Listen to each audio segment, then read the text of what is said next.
No, we don't. Yeah, Okay, good evening, everyone. It's Tuesday, November 26th. This is a special meeting of the Norwich Selectboard. I'm Pam Smith, Chair of the Select Board, and I'm joined here by Mary Layton, Vice Chair, Marcia Calloway, and Priscilla Vincent, and Town Manager Brennan Duffy. Online is Roger Arnold. Madam Chair, is it a regular meeting? This is a special meeting because we're not meeting on Wednesday Oh, night. that's right. Thank you for the clarification. Okay, so having said that, we're ready to approve the agenda. Are there any additions or comments on the agenda? Mary, go ahead. I would like to include an item to respond in part to the town manager's contract amendment. Okay.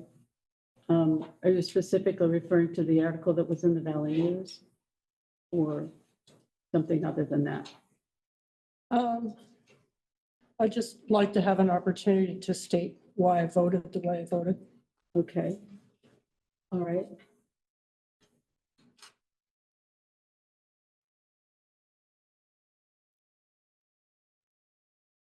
All right.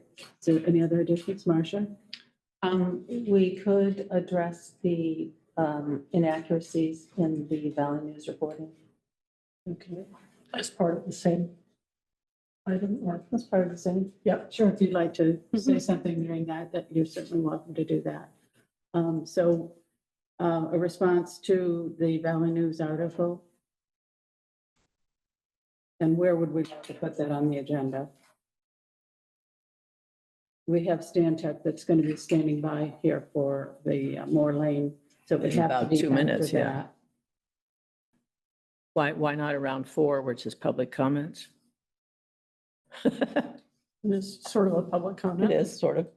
One, make it 4A. Yeah. Sure. What are we calling it? Valley News response? That's not quite what Mary said. Also, town manager amendment. Contract amendment, yeah. Okay, so Valley News response and town manager's contract amendment. Yeah, Okay. We'll do that right after public comments.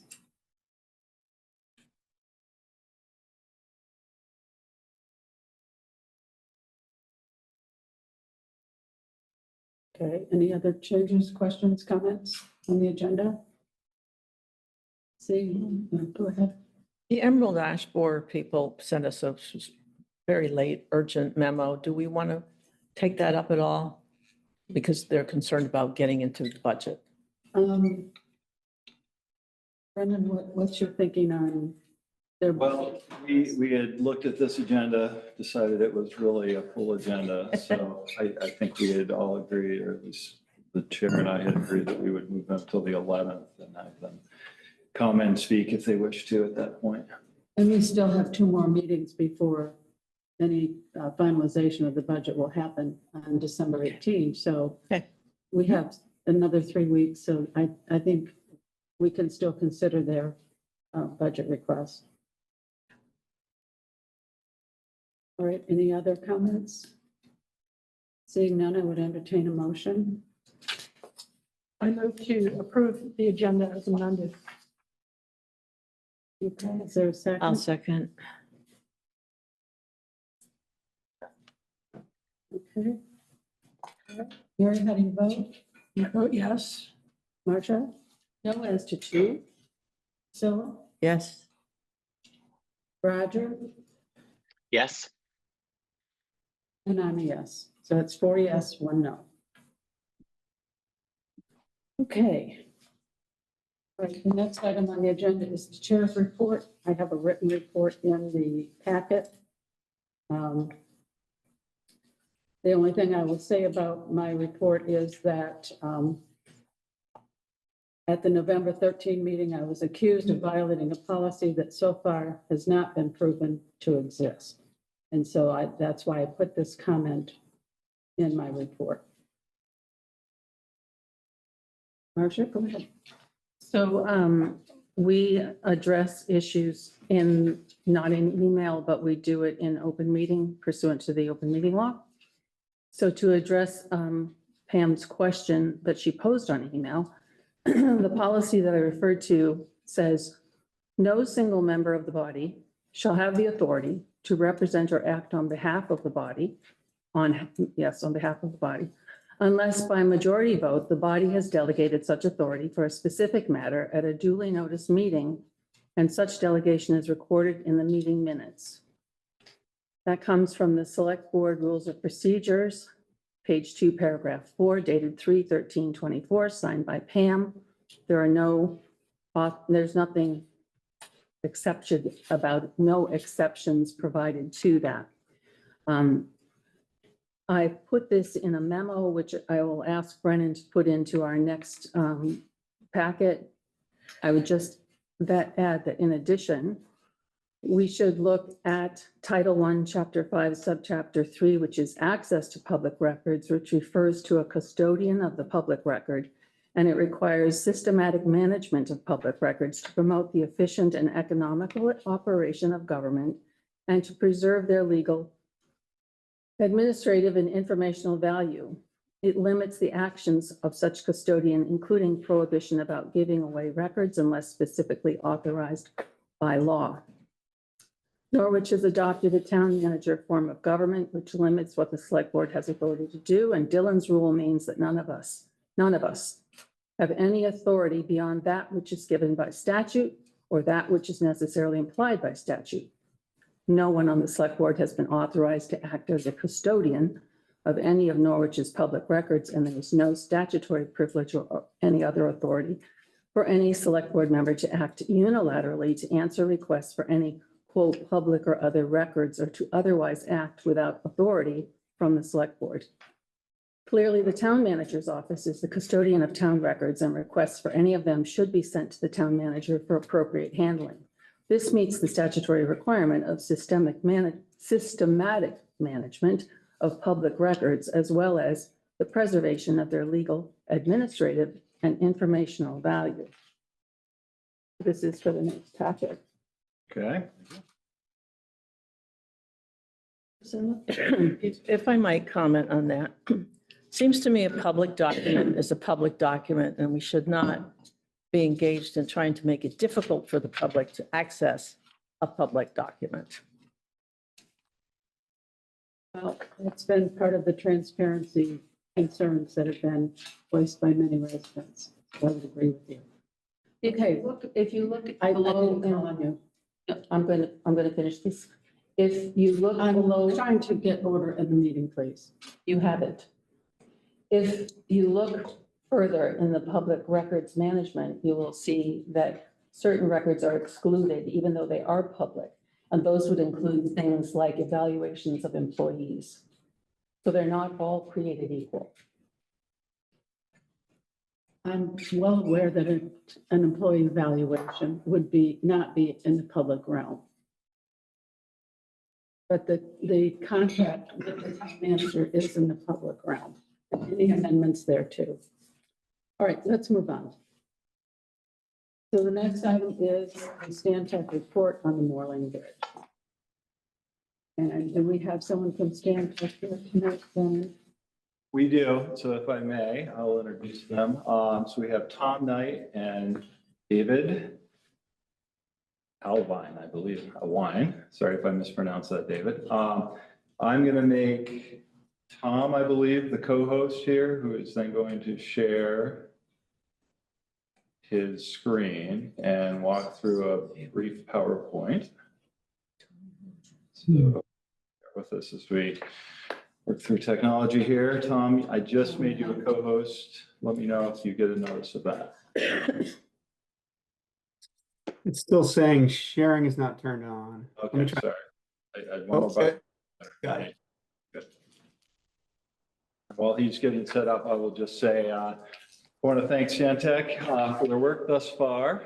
They provided for the packet I think a very informational and concise report about the current status of the Moore Lane Bridge. And what we're doing tonight is letting them kind of further explain what they have found to date, and then allow the opportunity for some discussion from the board and from the public about what other options might be out there, and yet anything else that they would want to put into their final report.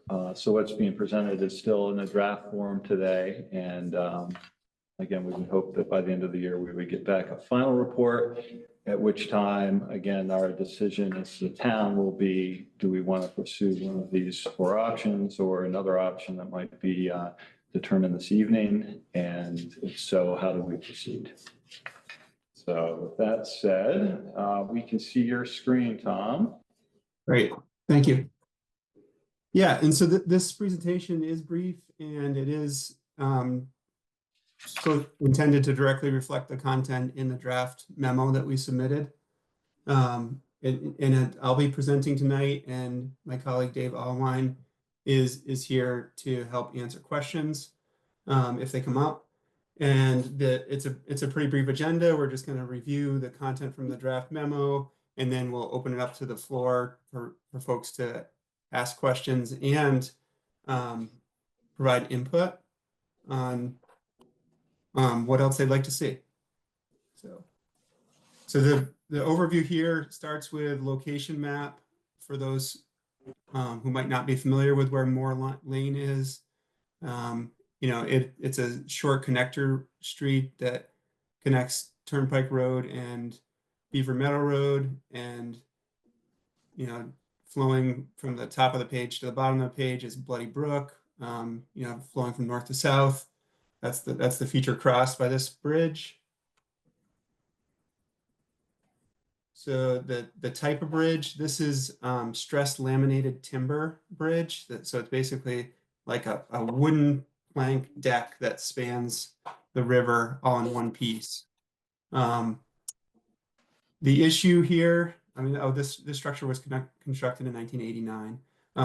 The issue that we're dealing with here is there's a petroleum emulsion leakage from the bridge timbers. And the reason, you know, the solution is very debatable here. The bridge has a significant remaining service life. So if this were at the end of its service life, it would be an easy decision. We just replace it. But because of the remaining service life, we're trying to see what we can do to salvage that service life, or look at other options here. So the real basic configuration of the bridge, it's a 16-foot wide single lane with a 5-foot sidewalk on the downstream side of the bridge. The bridge is hydraulically adequate and it has no load rating deficiencies, as I mentioned. It does have remaining service life, estimated at 15 to 30 years. And currently managing the contaminants on the bridge costs $5,000 to $8,000 annually. This is just more background showing, you know, pictures of the top of the bridge. It's important to note the sidewalk on the bridge is in very poor condition right now. The underlying bridge structure is in good condition. The concrete abutments are in very good condition. And as I mentioned, the bridge is hydraulically adequate. So the issue with the bridge contaminants, we believe this was a paving emulsion that was applied either in the initial paving of the bridge or when the bridge was repaved at some point. But basically, when they put down paving on a roadway, they put down a thick sticky tar substance to make the pavement stick to the underlying material. And here they used a lot of that thick sticky tar to coat the bridge, and it's soaking through the timber. Emulsion contains high levels of carcinogens, naphthalene, fluoranthene, and benzoate. Pyrene were were noted in the testing of that material, and they exceed DEC residential standards, those levels. So the town took some steps to address this back in 2021 and 2022. We wrapped the bottom of the bridge deck with an oil absorbing fabric. It's actually multiple layers. It's oil absorbing fabric and then covered with plywood, and then another layer of oil absorbing fabric, and then another layer of plywood. So that's wrapped completely around the bottom of the bridge and the sides of the bridge. And you know, one of the issues with that is the bridge is still not watertight from the top. You know, rainwater, snow melt, that kind of stuff. It permeates through the pavement and through the sidewalk, and kind of soaks down into this oil absorbent fabric and creates kind of like a T of emulsion and water that leaks out on the low end of the bridge.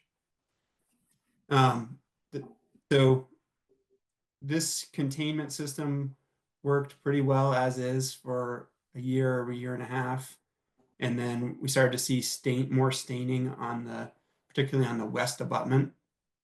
This year, the town took some extra measures, went in and packed the beam seat on the west abutment with some absorbent booms, and added a timber trough, which is like a little gutter up against the abutment, and that also has oil absorbent material in it. And we're just trying to catch any of that effluent that makes its way out of the bridge. Okay. So alternatives we've considered thus far and incorporated in the memo thus far are to maintain the current containment and just essentially actively maintain it. That would be yearly or every other year, going in there and replacing the filter booms and cleaning things up. Second alternative would be to install a membrane and repave the bridge to try and prevent the water from infiltrating from the top of the structure.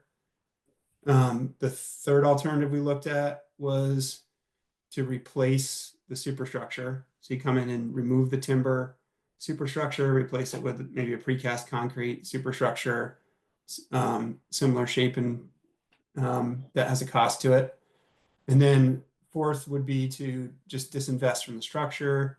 It would be basically make Moore Lane a dead end from both approaching directions, and just have an open span over the river. And I have some images to try and illustrate those four options. You know, the upper left is the current status, you know, maintaining the containment apparatus that's there. Upper right corner shows some options for membrane and repaving. So the membrane is this little black line that kind of goes over the entire bridge deck. That's a lot like a roof membrane. And then you'd pave on top of it. And there are two configurations shown there. You know, the simpler and less expensive version of that would be put the membrane over the entire deck and then pave the entire road as one crowned surface. The other alternative would be to try and replicate the raised sidewalk that's there now. That can be done a couple different ways. We mentioned that in the report, so I just wanted to show both those images. Lower left-hand corner, alternative 3, this is a precast concrete deck that would also be potentially paved to replicate the existing bridge configuration. And the fourth picture is essentially removing the structure. We would have to do something to cap off the abutments to make them the same height as the road is right now, and then remove pavement on both sides, kind of revegetate, regrass the areas, and and create some kind of cul-de-sac or drive connection on both sides. The configuration we've shown here might not be the ultimate configuration. There would be a lot of design involved with this scenario to figure out what you want to do for snow storage and how you'd address vehicles turning around, those kind of things. But for decision-making purposes, you're basically going to end up with some sort of dead end on both sides of the structure. And we'd have to work with you to figure out, what works best for everyone in the area. And at this point, I wanted to open it up to questions or input from folks. Okay, we'll see if the board has any questions or comments first, and then we'll move to public comments.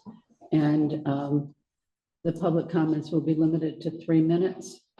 And each person will have an opportunity to speak before we go back to someone wishing to make a second comment. So I'll turn to the board. Does anyone have any questions? Priscilla? First, I want to thank you, Stantec, for this very good report, very helpful, very clear. The fourth one, bridge disinvestment, take the thing down. Would there be a pedestrian span of any kind over that for bikes or people on foot? We have not considered that in the current option. Like that would be an additional cost to basically put a pedestrian bridge in that spot. Okay, thank you. Could I ask you to stop sharing your screen, because I can't see people that may have their hand raised that are in. You'd like me to unshare? If you could, if you could Yes. step up sharing that document Stop so that I sharing. can see all the participants. Yes. Great, thank you. Okay. Marcia, go ahead. This is a question for you, Tom. If I read the report correctly, it looks like the newest part of the bridge, the superstructure replacement done in 1989, is in the quote best condition compared to the other parts of the bridge. So except for the fact that it's continuing to discharge some sort of an emulsion, which will continue to be monitored and contained, I'm just wondering if that's true, if we're ultimately going to have to replace or remove all the defective parts, might we not be better to just remove the entire bridge and put in a new structure? Okay. Well, whatever, I mean, I'm just. Should I looking at address all- that? Yes, go ahead, please. Yeah, I'm Okay. just looking at all the, rotted timber post, offset blocks, extension cracking, and some decracking. There's a lot. Yes. Yeah. So the structure of the bridge, the part that helps the bridge span over the river and carries the cars, is the laminated timber slab underneath the pavement and underneath the sidewalk, and that's listed in good condition. And it's basically the components that tie into it. It definitely does need new bridge railing, and that sidewalk is in poor condition. The pavement is in not that bad a condition right now, but in order to install the membrane that prevents the water from leaking through from the top, you'd need to remove the pavement. So what we'd be salvaging would be the structural part. It'd be like you're saving your roof deck, and you're putting new set of shingles on it. I'm And- taking, excuse me, I'm taking minutes too, so I'm trying to, I lost the word that you said after the membrane. What would you have to remove? So you'd have to remove the pavement and in order to install the membrane. Thank you. Mary, go ahead. I have some opinions. I'm not in favor of continuing with the ongoing maintenance of the absorbent material. I think that has shown that it seems to become compromised, and it has to be continually maintained, and it's costly. And I also am not liking the idea of disinvestment in the bridge, because I think it's a valuable loop for emergency vehicles and also just for walking. So I'd want to not do that. So I'm interested in the two alternatives with the membrane replacement. I'd really like to see the replacement with the precast deck, but that's a large price tag at $700,000. And I do think that has to be considered, I think, in relationship with the condition of the other bridges in town. Like if we have a bridge that, maybe in 5 years, it's going to be in serious shape of just falling into the river or something like that, that's the consideration. And that would be by the judgment of our, DPW director. So if it could be done, I would love to see the concrete deck replaced, but I understand the cost is, and the consideration about other bridges is kind of a big question. But I think the membrane would be acceptable. I would cross my fingers that it would work, because, the other, if it gets punctured or something goes wrong with that. And also just the ongoing maintenance concerns me. If it's replaced with a concrete deck, it's not going to leak any contaminants, and the maintenance would be the kind of normal long-term maintenance that you have with the bridge anyway. So that's my view of the scenarios. And just to clarify there, that with the membrane, we've considered still that there would be some active maintenance required of the, you still would have to go in on occasion and take out any of the absorbent material that has received contaminants, that's sopped up contaminants. So we do think that would be reduced quite a bit, because you wouldn't have that water coming in from the top. That's the main driving force for mobilizing those contaminants. I have a follow-up on the membrane. Do you anticipate that the maintenance schedule would be the same as not putting membrane in? Or is this a wait and see if the membrane is actually going to work idea? We do anticipate it will reduce the amount of maintenance required, and it may even, essentially eliminate the. But there are unknowns to that. Absolutely, yes. Okay. Yeah, thank you. Any other questions? Roger has. Okay, go ahead, Roger. Yes, thank you. So I guess a little bit to follow up to Mary's sort of point. You mentioned that Moore Lane eliminating or divesting from the bridge would eliminate redundancy, I think was the word, right? For the roads. And so redundancy as per whose expertise? Like, so was that an assumption on your Stantec's part, or did you consult with, as Mary suggested, emergency services, or have any kind of knowledge about our traffic patterns and what the road's usage is, or anything like that? So that's a question. So we have not done any traffic analysis, nor have we consulted with emergency services.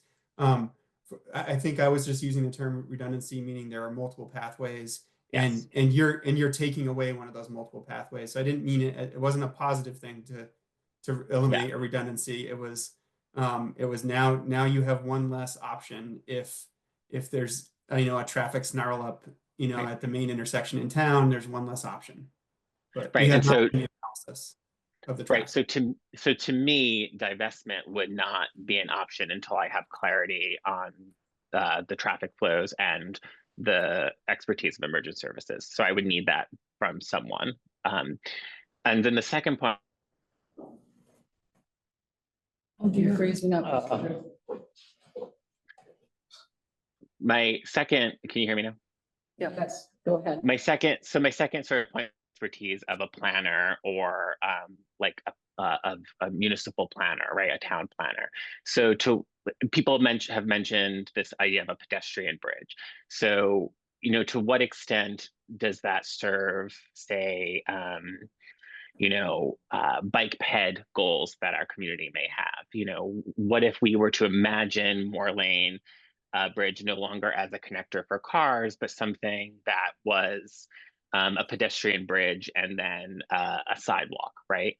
I think there's even in it because then it loops over to Huntley Meadow, right? It connects to that sidewalk, and I think there's even like one of these, what are they called, these paths where you make your own path? There's like a little path that goes straight into the parking lot, I believe, off the sidewalk into Huntley's parking lot.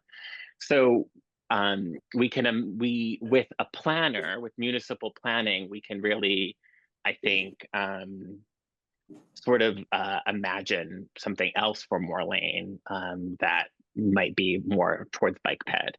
But again, I would need to know more about sort of the other issues around emergency services and traffic patterns in order to say, hey, let's close that road and make it bike ped and have wonderful block parties adjacent to Huntley,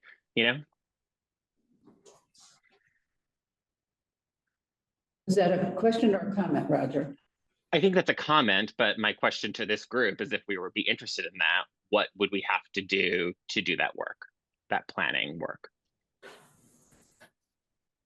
Well, this wasn't considered in this proposal, so that would be something that would have to be undertaken separately. Yes, so a part of this is alternatives, right? So if we were to not use this for vehicle traffic and if we were to use it for biking and walking, what would be what would be a deliberate process that makes progress on that while also not using that process to delay, the leakage?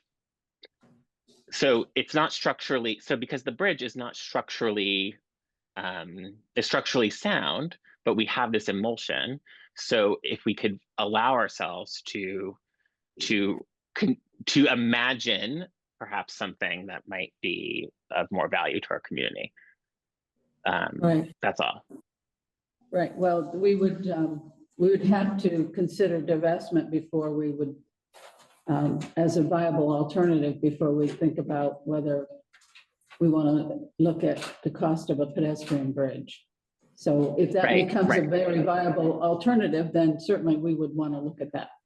Right. And I think my final point would be, I don't think we should lead ourselves to believe that a pedestrian bridge would be any less costly. We would want it to we would want it to have accessibility, and we would want it to, there's different matters to consider when you're building a very long pedestrian accessible bridge. So it wouldn't be about saving costs. It would be about just something that might be more meaningful. I don't know. That's all. Well, we do have the kids bridge as a great example. Marcia, go ahead. I think that, one of the things that we need to consider is traffic patterns, how many people are actually using that bridge instead of coming into town. So that goes to energy usage, and it goes to, what's happening in the congested center of Norwich. So I guess my question is, what is it, Stantec's anticipating some sort of public facing presentation. I'm just wondering, when do you foresee a decision-making process by the board? Or maybe that's a Brendan question. So this is really our chance to kind of weigh in on alternatives and have discussion. I think in the scope of work that was proposed by Stantec, this is our public engagement with them as being part of that. I mean, we could certainly have individual discussions at the town level, but again, this is really the first step, I think, is to allow Stantec to kind of talk about what they've found to date, what their options are that they've proposed.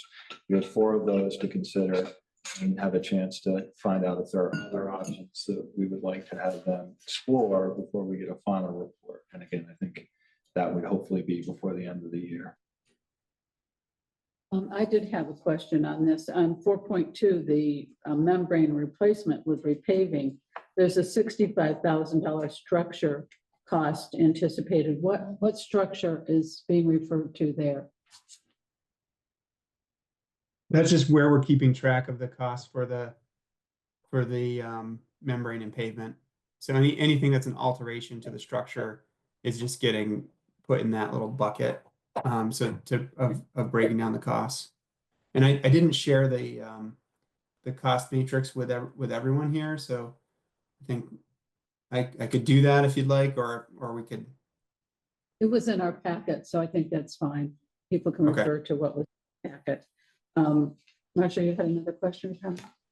Well, I guess if we're seeking input from the board about our preference, I guess my preference is to not have ongoing maintenance. I'd like to see that the problem go away, which would mean the expensive option, I'm afraid.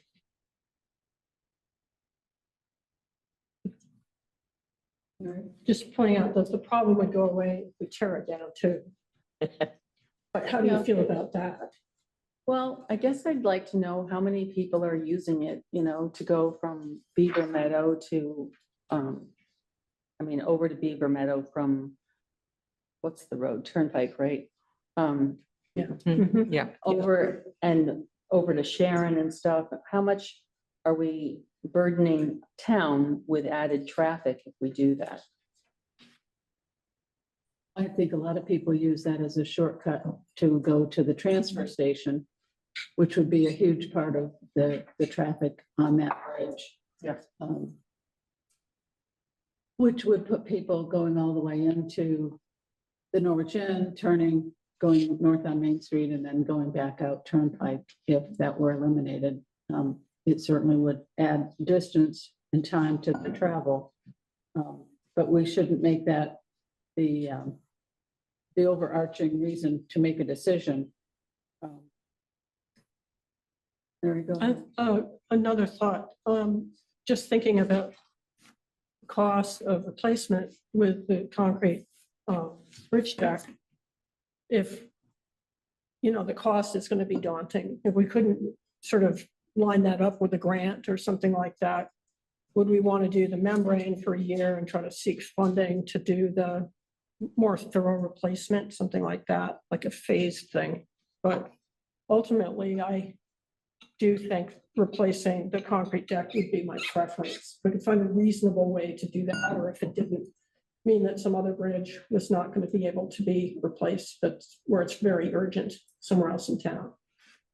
So is the emulsion in the timbers that cross the bridge, the structural timbers, and so it's leaching out of those because it was applied to the top of them? Is that what's happening?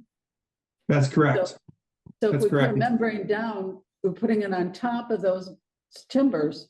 And so the emulsion is still in the timbers and still has the potential to leach into the brook. Yes, the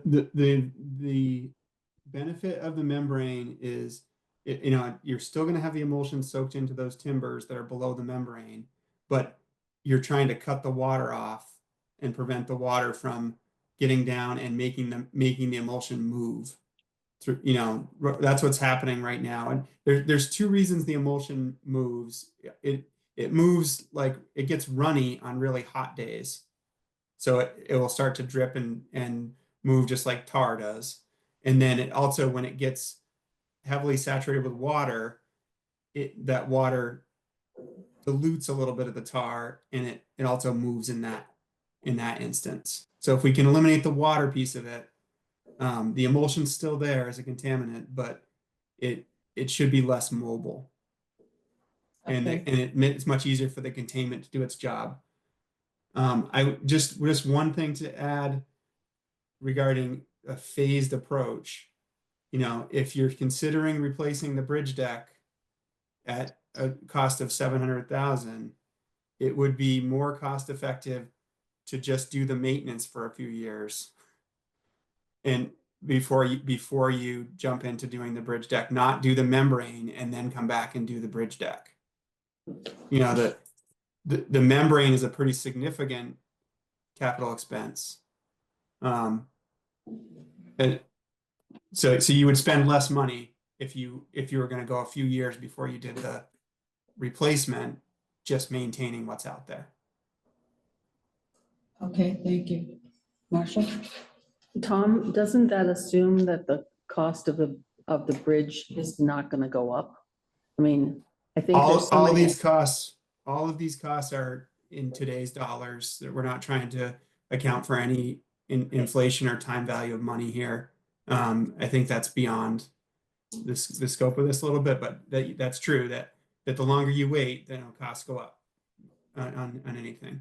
So Right, Roger, just a second, I'll get to you. Priscilla's hand went up first. I think I'm not the only person in town who's kind of tired of patching this problem and knowing it's not going to be a long-term solution. We've kind of done that for a long time. So personally, I'm in favor of either replacing with a concrete deck or just getting rid of the bridge. But somehow I had this idea that before anything was decided, we were going to have 1 or 2 public meetings specifically to hear from residents of the town what they want, which I think would be more appropriate than just the 5 of us determining what should happen. Well, no, we've said that we're going to have a public comment period tonight to hear from residents after they've had a chance to see this proposal. Oh, okay. I don't know how many more meetings we would devote to discussing this. Certainly the board has to make a decision, but getting public input is important. Okay, I just had this idea there was going to be a whole separate thing that wasn't a select board meeting. It was people can come and talk about it. No, I'm no. mistaken. Yeah. Sorry. I don't remember. Sorry, Yes. Peter. Presenting it in that manner. Okay. Okay, Roger, you had a comment? Well, my question was in terms of phasing, don't you have to take down, don't you have to divest before you create? Wouldn't you just don't you have to take the bridge down if you want to, even if we wanted to build a new one to replace it? So, you could foreseeably take the bridge down, do some version of that divestment plan, and then put it up at a subsequent date. Right, but if you look at the agreed. proposals, Those aren't exclusive. Right. It says removing of the structure is $70,000, whether you replace the bridge deck or not. But on the bridge divestment, you have these associated costs of prepping the area on both ends of the bridge in order to create cul-de-sacs. And I think Tom was saying you have to raise up the bridge abutments to a certain level. So there's other costs associated with that. Sure, but I guess my point is, since it is politically impossible to carry on with the current system, and we think it is not cost effective to do the repavement while we wait for a new superstructure, I am instead asking, what if we did 4 divest and then do the superstructure? So it's just another idea. Right, from what I can see here, Roger, it looks like we would spend 170 or thereabouts to divest. If we did it now, replaced it now, would be 700,000. You would only be eliminating the $70,000 cost for removal of the actual bridge deck. So then that 700,000 would become 630, which you add to the 170. Now you're at $800,000 all in. Right. As opposed, but if you did the paving project, then where are you at for that, right? So I was just raising the point in the context of, it seemed like the paving was gaining, as an idea was gaining some traction, right? So I was just pointing out that it,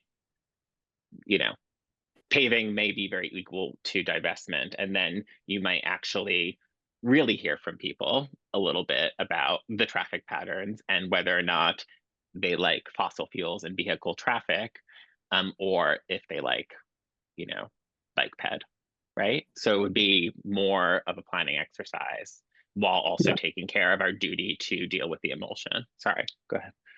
Yeah, Tom, go ahead. Yeah, and I think exploring the idea of a pedestrian bridge hasn't been considered thus far.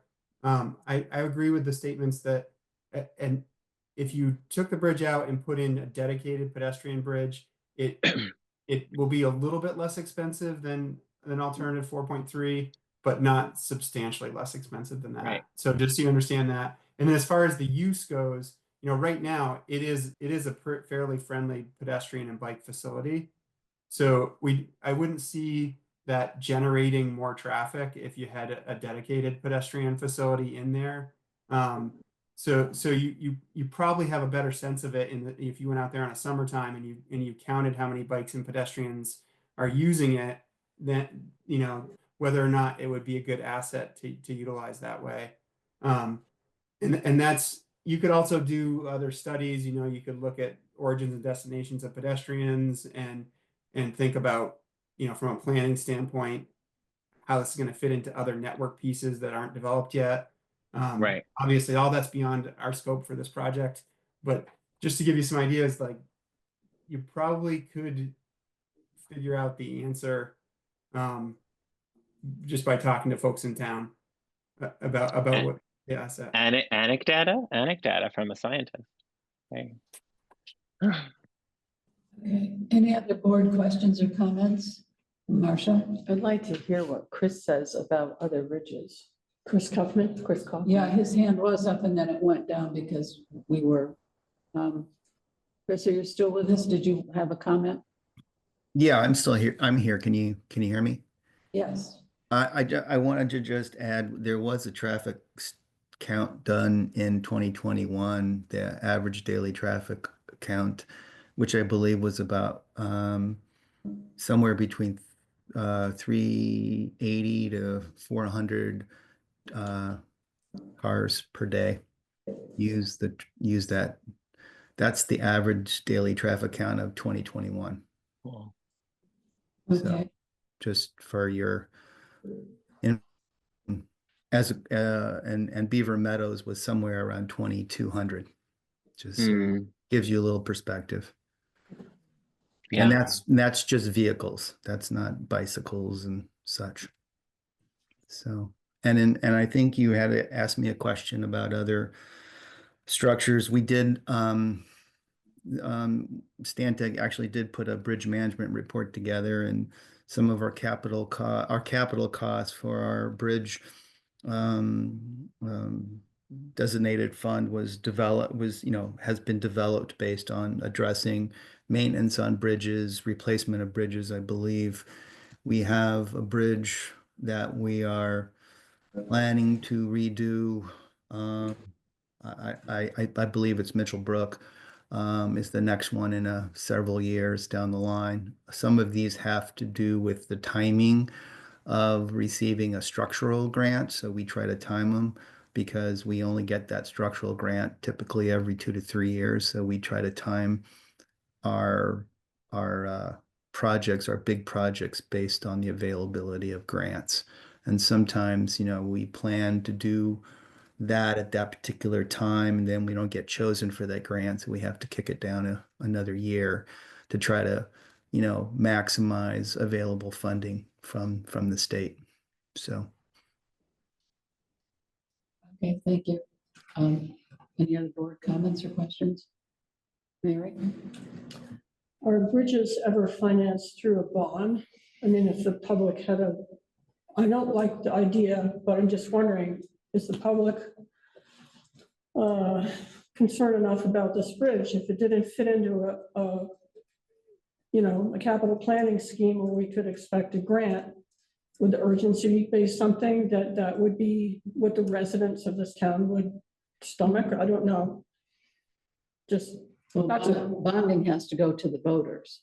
that's what I'm saying. Yeah. Yeah, I'm just throwing it out there as an alternative. Is Right. something that the voters would feel strongly about, so strongly that they want to do that. Okay. well, Okay. The board could certainly consider whether we wanted to put an article on the warrant for that. Right, thank you.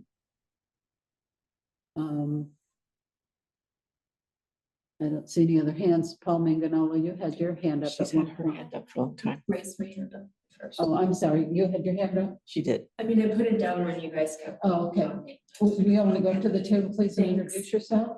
Thank you. And it's a 3-minute period for comment. Thanks very much. My name is Rachel Coombs. I live on Main Street. Thanks for addressing this issue that's important to a lot of us who live in town. I use the bridge a lot. To keep things brief, a few points I want to highlight. There were 2 main factors that caused the effluent. One is rainfall, but the other was heat. So just addressing the rain flow and snow runoff with the second alternative wouldn't address the heat issue. So with climate change causing many of these factors, so in future summers, we can expect more rainfall, but we can also expect higher temperatures and more flooding. So there are a lot of ways in which the addressing just the surface over top of the bridge wouldn't really, I mean, you can understand how there could be several other environmental problems that would cause the effluent. So that was one point I wanted to make. The second is that I think with the expense, I personally really think that the people of the Upper Valley would want a pedestrian bridge there. It is very highly used. And by the time we did whatever to disinvest from the bridge and then planned a pedestrian bridge, as Tom said, I think by the time the cost of all of that was taken into account, and you lose the traffic, off gassing or whatever the word is of the downtown traffic congestion, it seems to me it makes a lot more sense to go with option 4.3, where we can retain the bridge for pedestrians, bikes, and motor vehicles without the vulnerabilities of the previous option with uncertain climate future. And I just wanted to add, if I'm trying to remember the route of the turkey trot, but doesn't the turkey trot use that bridge? I think it might. So I think it's a very, very used bridge by pedestrians, and it makes a beloved loop, and retaining that as a pedestrian loop, I think would be very, very, very near and dear to our hearts. But by the time, as I already said, by the time something was come up with after mitigating the effluent, it seems like option 4.3 makes a lot more sense. So thank you very much. Thank you. Okay, we have several hands up. And I know, Paul, you've been waiting for a while. You had your hand up earlier, so I'm going to ask you to go first. Thank you. I basically was going to ask what Chris Kaufman had kind of just verbalized, the fact that they have carried out a traffic monitoring program, and he mentioned, what the numbers were. But I think that, this is just our infrastructure, and we have to be prepared for the fact that, it's going to fail. And there has to be some kind of a blueprint going forward as to what gets cycled out and what gets cycled in. And we have spent a lot of money trying to rehab this bridge, and it doesn't sound like it's going to be rehabbed. There are just too many things that are, affecting that creosote, and it's whether it's below or above. I don't think it matters. I think we just have to kind of put it to the town for a vote and hope for the best, and take it down and replace it. And I think it should be replaced. There's a lot, as Chris had mentioned, there's a lot of traffic between Beaver Meadow and Turnpike going to the dump, going out to Sharon. And I think we just need to kind of move on. Thank you very much. Thank you, Paul. Okay, Jan, I see your hand is up. Go ahead. Yes, thank you. Can you hear me? Yes. Okay, I can be brief because I think I can restate and agree with things that have come from the board and from other comments. It's clear the status quo is unacceptable, and we've tried various diapers and temporary things, and so I think we can jump over option 1 quickly.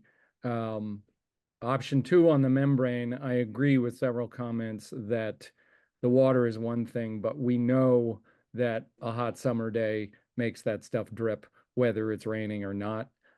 So I think the membrane is going to end up being maintenance, and we're going to end up talking about Moore Lane Bridge for years to come. If a bike ped bridge costs almost as much as a roadway, then I don't think we need to study the various things. If it's an extra 100,000 out of 700,000 to get cars on it, that seems like the way to go. So I would jump to funding options and the timing of those. You know, if we say we want to replace it, we want to replace it with a full 50 to 75 year concrete deck, then what are our funding options? And if we wait a year or two, do we get a really good funding option? That's where we are. We know what we want to do. How do we do it? And how do we pay for it? Thank you. All right, thank you. Okay, Peter, go ahead. Thank you. A couple of things. Agree with everything Jan had to say, but I do want to emphasize two major points, and that is we've entered into this discussion now data points that are not in the report that was in front of us and given to the town. One is the idea of pedestrian bridge being roughly the same cost as another type of bridge. Where are we getting that from? I appreciate, Tom Knight, your expertise, but you seem to not have that figure in front of you and did not study the cost of the pedestrian bridge. So I want to make that point very clear because I think it's entering into the conversation in a way that it could be inaccurate. Number two, I have not heard of a traffic study on Moore Lane, and it did seem as if Chris Kaufman was saying those numbers, but is that a data point that we have in front of us? Can I see those? Has the board seen that traffic study? Because I live on Moore Lane, and I'm not aware that we've had a traffic study that tells us that 380 to 400 cars a day are on Moore Lane. So another point I want to make is there is, as everybody who lives in the area knows, another way to get from Beaver Meadow to Turnpike, and that is Brigham Hill Road to Tilden Hill. So people going to the dump can definitely go that way without having to go into town, and everybody in the area would know that. I want to ask a question though to the Stantec folks, and I really appreciate the report and I appreciate your expertise. Can you tell us a little bit more about the chemicals? And I'll ask my questions and then I'll back off. But the chemicals are exceeding residential standards. I've asked a lot of questions about this. We seem to be relying on a very limited report that was done years ago that at the time residents were not allowed to ask the company that made that report any questions at all. So we're just told that these are very hazardous chemicals and they're exceeding residential standards, but we don't know anything else about it and weren't permitted again by the town manager at the time to ask questions to Murray and Masterson. Second question, how much chemical emulsion is stored in the bridge? Can you give us an estimation of actually exactly how much chemical that we're just kind of sitting on and waiting for another rainstorm or waiting for the heat to bring it down? And then finally, how much is the report that you have all prepared, how much does that cost? Because I've been calculating how much we have now spent on this bridge, and it's exceeding $140,000 at this point. And I assume that your expertise is also going to cost us considerably, and it's worth it because finally we have some clarity. And again, I appreciate that. Last thing I want to say before I give way is I want to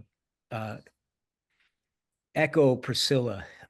This is way too big a decision to spring on the town and the week of Thanksgiving. I know 3 neighbors in my neighborhood that would like to be here but are traveling because of Thanksgiving. So that's something I want to say is like I don't feel it's a good faith effort to get actual town input in just one single meeting, and that's why Priscilla rightly suggested that this needed more time and more input from the public. And I think if the board is serious about getting input from the public, then you should really be serious about that. Okay, thank you, Peter. Thank you. Okay, Tom, he had a couple of questions for you. If you have that information available, could you share that with us? The makeup of the emulsion and how much there might be in the bridge? You want me to handle that, Tom? Yes, please, David. Yeah, this is Dave Allwine. I'm a colleague of Tom's from Stantec. I work more on the hazardous waste side of things, where Tom's more the structural engineer type. So the emulsion itself is as you might guess, is a petroleum-derived product. Petroleum is made up of a whole universe of different compounds. Some of them have lighter molecular weights. Some of them have heavier molecular weights. The things that make up the emulsion tend to be towards the heavier side of things. So the naphthalene, the benzoate pyrene, and other compounds, those are typically called heavy end compounds. And lumped all together, they're sometimes referred to as polynuclear aromatic hydrocarbons. That's just another name for those types of compounds. A number of them are carcinogenic. Things like benzoate pyrene, chrysene. They do have standards by the Vermont DEC. In many cases, the standards are based on their carcinogenicity. Those standards are maintained by the DES, and they do change from time to time. The DES, I know, updated their standards as recently as early 2024. But the type of compounds we're talking about, because they are heavier petroleum compounds, tend to have certain physical properties because of that. They are somewhat solvent in water. The emulsion itself is a solution primarily of the petroleum product and water. That's why it tends to be easily dissolved from rainwater or melting snow. It also has a certain amount of volatility to it. That's why you can smell them, especially when it gets hot, or why you can smell road tar and that kind of thing when it's 90 degrees out. But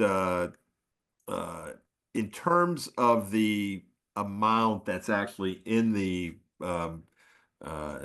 wood decking of the bridge, that's kind of hard to tell. I'm not an expert per se in the actual how they put this stuff down. And of course, because of the leakage and the discharge of the material, we know that they put way too much of the material down when it was originally used. But to be able to tell you that there's 100 gallons or 500 gallons or some number within the wood itself, I think that'd be hard to come up with without actually doing testing on the wood.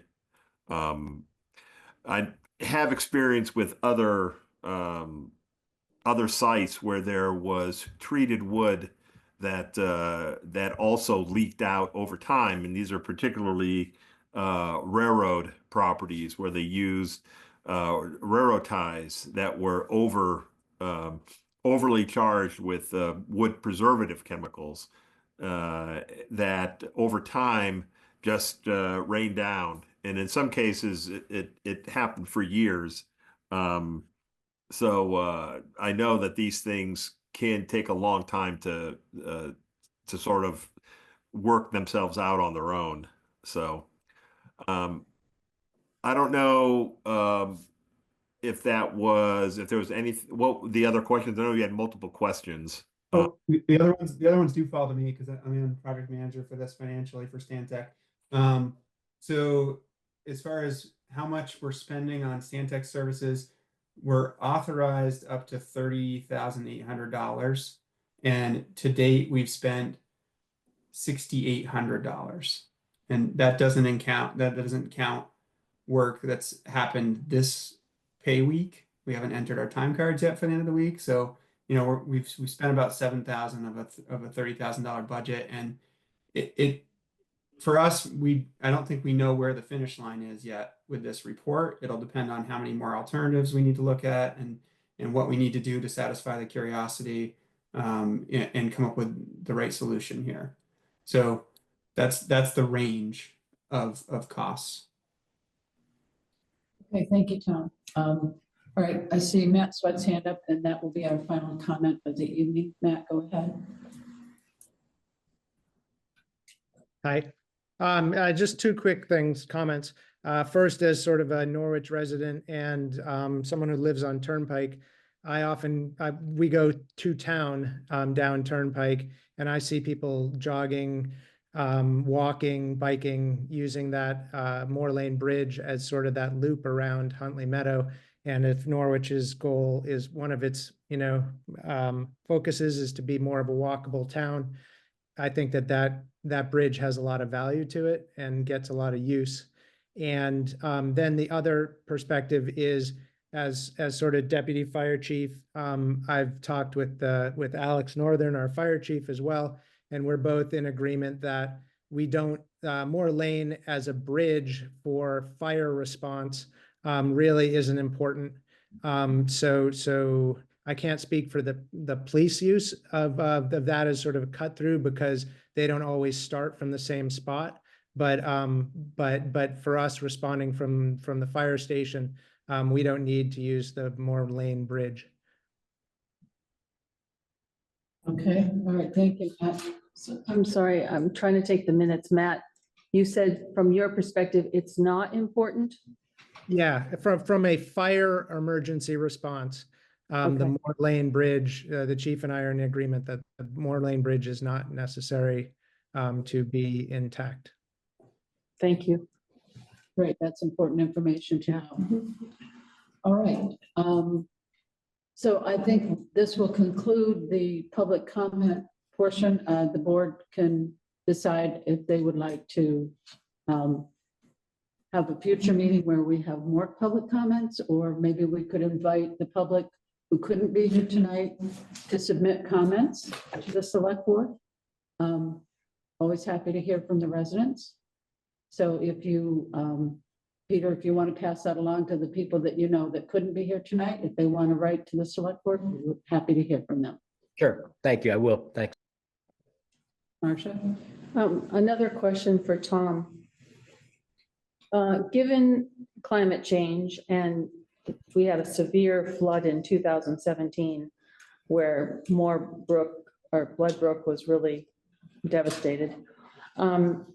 Is the height of the bridge as it is currently, as it's structured, is that a good structure to withstand flooding of the kind that we can see in Vermont? I can't make the predictions about how climate change is going to impact our river models. We all know that's very debatable. Right now, the current structure exceeds the hydraulic design requirements, and those for a town structure with this amount of usage, it's the 25-year storm, or the kind of storm that has a 4% chance of happening in any given year. So the 4% annual exceedance probability storm will pass under this bridge with a foot of clearance. So we call that foot of clearance freeboard, and usually that's to account for the sticks and logs and twigs that are carried downstream as the storm's happening. So it meets that requirement. In fact, I believe this bridge passes the 50-year or the 2% annual exceedance, and with close to that freeboard. So Thank you. Okay, great, thank you. Okay, Mary?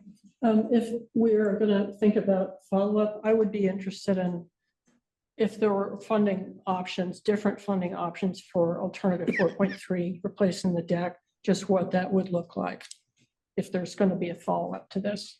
Right, well, that's something that can be explored, and I don't know that Brennan would have any kind of timeline on when he could come back to us with that. But if there are grants or other monies out there that we could use for this purpose. Well, we have, I think, looked during the last 6 months of trying to figure out, is there a way to solve this problem, quickly and cost effectively? And we have not really identified anything that would fit this particular circumstance, because the bridge itself is still structurally sound. So a lot of times those grants that Chris has mentioned, and he's got his hand up, he might want to add to this, those grants are based on replacement timelines for bridges and structures that have a useful life. And as as we've already heard, this has, a significant amount of useful life left, but for the fact that it has this terrible emulsion issue going on, we'd be fine with this bridge for, the near term. So, And the other consideration is if we make the decision to replace it, how quickly could we get a company under contract to do that work? Because they're all very busy. that might be a total unknown at this point, but that is something I think if we determine an outcome, an option that we're going to proceed with, I think we have Stantec again, kind of as our engineering consultant that might be able to help us work through some of those details. I think really the purpose of tonight is to try to give Tom and David something to bring back if we want to have them explore some other options. I've heard the idea of the pedestrian bridge from a number of people, which has not been fully fleshed out. So that might be something that we could add to final report that would say, okay, if we disinvested the motorized section of this, but kept a pedestrian access across the span, what would we be looking for a cost there? That might be useful to people. And Tom, what else, I guess, from your standpoint, would you like to have as guidance leaving tonight's meeting? And I do see Chris's hand up, so maybe let him chime in. Well, let's let Tom respond to your question. What does he need from us? Yeah, I think understanding that that's an option you want to see. So we can add option 4.5, which would be, or maybe it's 4.3A, replace the superstructure with a pedestrian friendly structure. And there might be some more exploratory things we could look into, like if you really are curious about answering some of those questions about how much volume of materials in there, and is the membrane, what are the chances of success of the membrane? We could do something for that. Like you could take a step where you rip off a piece of pavement and you see how well the membrane adheres to it and see how watertight you can make the top of the bridge, and that would give you a sense for how successful that option might be. Those are just other ideas, but I felt like they distracted more from the real decision making to include those. So I think if we get clear direction on what other alternatives you'd like us to include in the report, and are there other factors that might be decision making factors, like you mentioned, time to execute. How long would it take to get a contract together and get it built? We could put that in as a line item, so that might be a decision-making factor for some folks. Okay, all right, thank you. Roger, go ahead. Yeah, just really quickly. So not only, so I am interested in some more information on a pedestrian option. So that would be non-vehicular. And I'm also curious, Brennan, how much you feel like it's appropriate to sort of talk about the other plans around the not sidewalk for Beaver Meadow. And then I would also want any pedestrian bridge to link up to the existing sidewalk infrastructure that is on Turnpike, right? So so there's like a little bit of a pedestrian bridge package that I'm curious in, right? Because if this bridge could build more bike ped infrastructure, and if the bike ped infrastructure could be more robust than one that also includes a vehicular option, I'm curious about that, right? So yeah, that's all. And then the one point I would also make is we keep talking about climate, but there's a continued school of thought that how we should be handling climate is to be decommissioning, right? To find ways to actually remove expensive fossil fuel based infrastructure in our wheelhouse. And so I agree that it would be rather gutting. It would be a very gutting experience to effectively go to Moore Lane and look down and just see like a hole, like visually, aesthetically, the experience of walking, right? That's not what we want. it is the thing that I think would probably make most sense from climate a budget, right? We're talking all the time about how we need to be cognizant of things we can cut. Right, $1 million bridge that is used perhaps not as often as other bridges. But again, I don't know, that's a speculation, right? I also only learned about the traffic study from Moore Lane recently. So my final point is, I'm curious about the bridge option. And while I'm sure we will be looking to replacing this bridge in a vehicular way, we probably shouldn't be. Thanks. Okay, thank you, Roger. Priscilla? I just want to advocate some more for having another meeting with more on this subject, with more warning for interested townspeople. I mean, as Peter said, it's right before Thanksgiving, you know, not ideal time. Yeah, we didn't have much choice on the timing. And you know, we broadcast the idea more. Well, if I come back with more information, maybe we can do another meeting. Yes, just talk to about the include the additional information. And as you had said, we encourage everybody out there to send in written comments. That's a good thing too. Right, okay.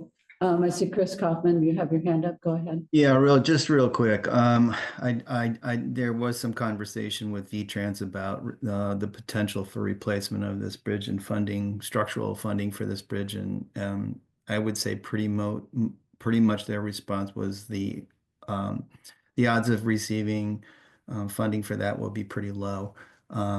Due to the fact that it's not structurally unsound and that there are other needs in the state for actual structural type bridges. So I do not think that would be an eventual source of funding for this bridge. And secondly, just to answer a question about where this traffic study came from, it came from Two Rivers did a surface inventory report in 2021, and it was based on that study that was here when I joined. So there you go. All right, thank you, Chris. Thank you. Brenda, did I see you wanting to say something? No, I'm All right, well, I will. So we have commissioned Stantec for a fairly small scope here, which is not to include kind of the overall pathway, you know, along the river that we're all anticipating. I just want to say that's really not what we've asked them to look at in this project. It's just the bridge, kind of ending at the bridge. And there are certainly other pieces of that fit together with walkability and the pedestrian loop that we want to look at, and falls into kind of the same, how do we make a more walkable environment there? But I don't think Stantec's the one that's going to be focusing on that. okay. All right, Chris, your hand is still up. Did you have another comment or you just forgot to take it down? Okay. No, I'm sorry. Okay, good. All right. Okay, so I think we have covered everybody's opinion on this, and Brennan and Stantec have more information about what to look for and bring back to us. So I think we should probably move on. Okay, so thank you, everyone. Thank you, Tom and David, for coming and sharing your expertise. Did we decide about another meeting? No, I think we'll wait until we get more information back from Stantec and put that in the packet, and then. Well, so why don't we just figure out how we would do that? So Stantec really has planned on having this as the public engagement meeting. I'm sure we could talk to them about, is there a possibility of having them come back? They were going to now take the information from tonight and put that into a final report, and that would come back to the board. Again, that would be the chance for the board to then make a decision on one of the options, and then they would pursue whichever option we want to send them kind of to put more detail into. So Okay. that's kind of the timeline that we had laid out with them in the initial. But I think we can allow for more public input when that final report comes. That will be certainly brought into a public meeting, yes. Yeah, so we could ask, people to respond either in person or write to us with their comments about the final report. Mary? A question about that final report. So would that include information about a pedestrian option or not? Yeah, I think the direction we just gave Tom and Dave is Just like to explore that, that, come yeah. back with another Okay, 4.3A Yep. or whatever it might be. thank you. Okay, so can we just summarize, they're gonna come back with a 4.3A. Well, let's not Something. call it that because that was just another option for pedestrian, kind of a more detailed look at a pedestrian bridge option as another possibility. Okay, and anything else more about a bridge replacement or just trying to get this? Well, he said he could come back with more information about finding a company to put under contract and when that might happen and how that might happen. Well, I don't think Tom said that. That's- No, I know. for, Go ahead. for, like, I can give you an estimate for how long it takes to get the bid package together and to get it under construction. So if Okay. that's a decision-making factor you'd like to see, we can add that Okay, so- to the matrix. So just for the minutes, can you just summarize, you're gonna do an estimate for the bid to come back, the timing? Yeah, an estimate of how long it takes to advertise and construct the project. Okay, and more information about a pedestrian bridge Yes, and anything else? I think that's all we're asking. Well, Okay, yeah. well, he did. So, I mean, so I think, look, like the conversation did not go in this direction, but he also Tom suggested that, you could budget potential testing for the repaving option to more scientifically determine the viability of that option, right? So I don't know if we need to do that as part of as part of the process, or if, again, we have decided that it is politically impossible to do further testing into a structurally sound bridge that is leaking emulsion. I have no opinion. I'm just saying that might be a responsible thing to do, or if we decided that it is not, then we'll just move on. Does the board wish to have them give us more information about how effective the membrane might be so that we could more seriously consider that as an option? No. Okay. Marcia? No. You had another comment? I was just gonna say, I think we know from empirical evidence, it's leaking, so. And we know the propensity for these things to continue to leak for years, as we've been told. So, no, I don't think we should waste more money on that particular aspect. Okay. All right, so 3 people said definitely no, don't go down that road. Okay. Yeah. All right, 4. I think, are we ready to move on? If so, thank you, David and Tom, for coming to this evening, and we look forward to getting more information from you at a future meeting. Thank you for the discussion. Appreciate the input. Thank you. Good night. Okay, we're on to number 4, public comments for items not on the agenda. Are there any public comments or anything not on the agenda? I don't see any hands. Okay, then we'll go on to 4A, which is the one we added, response to the Valley News article and the town manager's contract amendment. So I will open up the floor to anyone who would like to make a comment. Mary? I'd just like to talk about why I supported the amendment. I understand in the past, I think that the town has expected its town managers to live in town for a number of reasons. And I think that when we set up the initial contract, we did not have that requirement. And just considering the factors that are in play, that we have a town manager that lives on the other side of the Green Mountains, so it's a significant commute. We have a housing shortage in this state and in this country that's atrocious. Anyone who's trying to find housing is, it's daunting to think about moving and finding a place. So there's that. I think the hybrid form of work, we're doing it tonight, where some of the people are present and some are not, has become a way of life. I think it's a more modern situation. I think young people, I'm thinking of my kids who are kind of in the corporate world, engineering world, and they do a fair amount of remote work, and they also do a fair amount of in-person work. So I think that the blend of hybrid and in-person is probably important to establish. So I saw this contract amendment as just extending the arrangement that we had at the beginning of the contract with our town manager so that he could continue to have working conditions that work for him and work for the town. And I want to keep our employee, as a select board, we're really only responsible for our employee, who is the town manager, and I want good working conditions. I also disagree with people in town that sort of, I don't know, want a constant open door policy.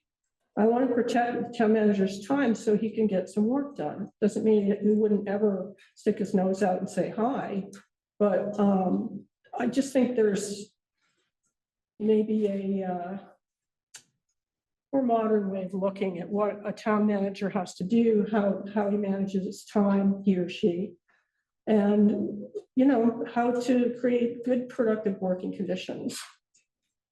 And I do believe there was an error in the values that was stating that the original contract required a town manager to work here, and that was true in the past, but not true of this contract. So also, I think it would be great if we could somehow convey information in a way that was factual the first time.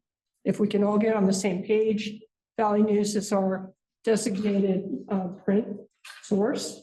It's where people get information besides the meetings and that are recorded and minutes, so it's valuable. So if we can try to get to the best of our ability to get all the sources of information and all the allowable sources of information together, I just think we'd all be better off. So that's my little rant. Okay, thank you, Mary. You're welcome. Priscilla? I'd like to add on to what Mary said. I personally like to do everything in person, everything I can. And so I was resistant to the idea of hybrid for a while, but I realized I do have to kind of get with what's going on. And I also understand that sometimes you're more productive when you're not in an office situation and you can just concentrate better and get more done. And somebody has said to me, well, I've had some discussion with people, well, is the town manager not as available? And I don't think that that's really the case. I mean, he is here 3 days a week and sometimes additional times. But if you really want to get a hold of him, I mean, is it so hard to find out, first of all, well, is he in? And most of us would, I mean, if his door is closed, he might be on the telephone or in some other kind of meeting. You stop in next door and you say to Miranda or Heidi, is he available? And they'll tell you if he is. And if he isn't, you can leave a message.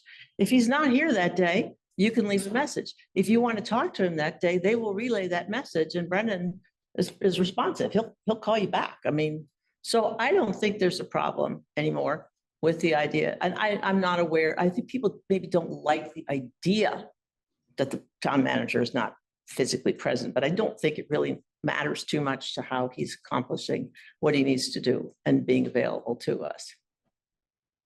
Thank you. I'd just like to invite Brennan to maybe come to some of the pancake breakfasts that the Grange is holding. They're great. They're great. Bring your wife. We'd love to meet her. Come to a potluck dinner on the first Sunday, usually on the first Sunday of the month. And, just get to know some of the people that attend these events and be more part of the community. We'd love to have you. There's a potluck this coming Sunday, and it's going to honor Demo, whom we all love. Okay, Marcia? I think that makes an assumption that he hasn't met a lot of people. You probably don't know all the people he's met. And I think you probably know about these things because Bree organizes a lot of them. I think that I would like to see the town manager's office just send a very short correction request to the Valley News so that the inaccuracies that Mary described can be published. Okay, so do we want to do that as a motion or just consensus? What's pleasure of the board? Motion's always a good thing. Okay. I move to direct the town manager to send a brief correction request to the Valley News to correct the inaccuracies reported as to his contract. If I may. You may. So there are a number of factual inaccuracies in the previous articles that are run that we might want to all put together. So if you wanted to limit it to just factual with me, or if you want to just say, No, I guess published factual inaccuracies, that might be better. to correct the published factual inaccuracies. Does that do it? Yes. Okay, so we have a motion from Marcia. Is there a second? I'll second. Okay. Is there any discussion? Seeing none. Mary, how do you vote? I go yes. Marcia? Yes. Priscilla? Yes. Roger? Yes.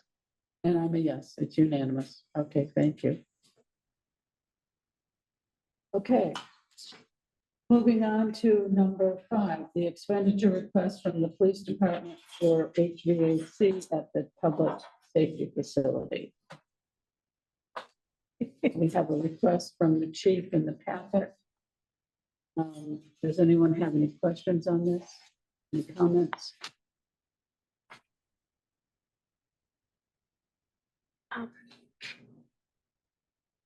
Priscilla? Thank you, Matt, for a very clear report, budget, and I like the format you used. I appreciate that. You're not on the budget. We're Not in the budget? Oh, sorry, I'm on the wrong thing. We're on the HVAC. Sorry. I'm ahead of myself. We're behind. This is a request to Sorry. use reserve funds. I have stuff in the wrong order here. Okay, never mind. Sorry. No, it was clear.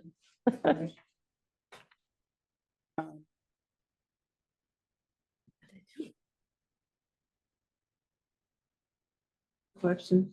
Go ahead. Are you cold?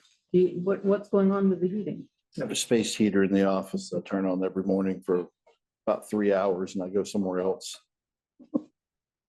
The, Doesn't sound safe in a public safety building.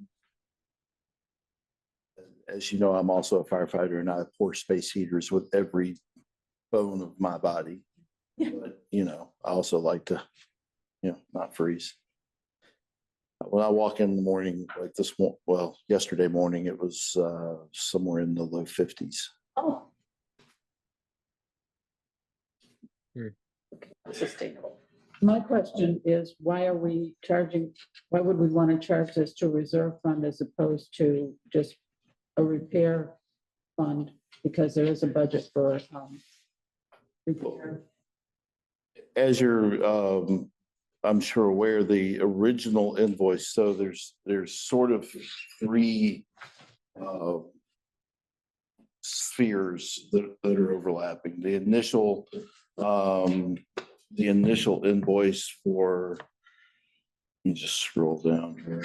$1,438.60. Yes, ma'am, that one. That we expected to resolve the issue. They came out, they found the leak, fixed the leak, recharged the system. They thought everything was in good shape. So we went ahead and we received that invoice, processed it as a normal repair. And went on about our business. And then when it failed again, they came out and had to do some additional investigating and testing. And just so you understand, these mini splits are, this is probably, I think, one of the biggest ones that we have down there. So it feeds, one outside unit feeds, I think 4 different air handlers in 4 different parts of the building. This particular air handler that has failed feeds my office, sergeant's office, the bathroom, and an interview room. So right in that little cubby. So when the system discharges, then it discharges the whole thing. There's a rule, and I'm sorry, I'm going to botch this, but if it expends more than X number of times its capacity of coolant in a period of time, then the HVAC guys can't fix it anymore. So they did a lot of pushing in on the second trip to try to make sure that they'd found all the issues connected with that mini split. So they've determined that, oh, and by the way, the air handler is 11 months out of warranty. Perfect timing, perfect engineering, and so in light of that, because it was sort of a continuation of the same entity, my suggestion is to transfer the money on paper out of the reserve fund so that we don't end up short on our repair and maintenance line item. The reserve fund just seems to be a little better able to take that hit this time around. So what we have at this moment is the first invoice that was paid, the second invoice that is coming, and then this third estimate, which includes additional work that has been done. So when you look on that where it says invested, that means we already owe for that part. And so we expect the whole thing to be somewhere just over 7,000. So that's why I asked for an authorization of up to 8,500, because I just don't have a lot of faith that we're going to get out of it for 7,000. So is this sort of still in the constant repair phase, or would this include replacement of any units? I mean, as far as the nature of the repairs, are they still chasing leaks, or will they, I don't believe there's the system or what? I don't believe there's chasing leaks, because they have isolated that air handler that has failed. That's the problem. Okay. Recharged the system and it's functioning fine. So when The other 3 air handlers. when that air handler failed, did they have to replace it? Well, that's what we're asking to do. Okay, thank you. All they did is they blocked off that line and then, gave us a quote, because they had to go figure out, what it was and where to get it and how much it was going to cost. So I think that's the last line item on this ARC mechanical quote, the deducted Fujitsu HP for Okay. 1167.12. I have another That's- question. Yes, go ahead. When it's replaced, will that have a new warranty? for that particular air handler, yes, How long would that be? either 5 or 7 years, depending on if I send in the warranty registration card. Oh, please. I promise I will. I learned entirely too much about these things. Yes, thank you. But I think that's important information too. And I just flag, I know we're gonna get into the budget next, but I'll just flag this for you. What ARC has told us as well is that we are going to be due some bigger problems with the HVAC system in that building as a whole, because of some, not really decisions, but when they installed those mini splits, there's a particular kind of insulation that was used that is causing the copper lines that they're insulating to fail. So we are expecting, that's why when we get over to the budget, you're going to see me ask for an increased deposit into that building fund over the next couple of years. Thank So you. that a couple, 3 years from now, we can RFP, hey, somebody needs to come in and rip all these copper lines out and replace them all with, Replaced with PVC or something. I don't know. I suspect it may still be the copper lines, but it would be with an insulation that does not corrode the copper. Yeah, Yeah, I think it has to be. okay. Mary, Marcia, go ahead. That sounds like it might be an insurance issue. You know, it's a failure of something that was installed improperly. Well, I don't know that they knew, from what ARC is telling me, I don't think they knew this at the time. I think it was, you remember the God, I don't want to say, the drywall issue a few years ago? This may be one of those kind of situations. Okay, and one more question. All right. We're doing repairs. We don't need to do a replacement. So they're going to replace this one air handling unit that is failed. And it's sort of like so many things right now. There's so little repair that can be done to things where they're almost modular. So pull this one out, put it over here, put another one. Yeah. Okay. I don't see any other questions or comments. Would someone like to make a motion? And I left the amount blank because I wasn't sure where the board wanted to go on this authorization. So whoever makes the motion will have to fill in the blank. You said 8,000? As for 8,500, it's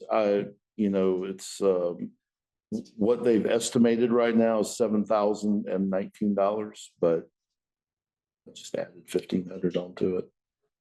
Also, the memo says not more than. So the motion could be up to, or not more than. Right, it could be up to. Right. Okay, someone want to make the motion? You want to do it? Go ahead, Marcia. I move to approve the expenditure of up to $8,500 from Fund Number 47, Public Safety Facility for HVAC repairs. I'll second.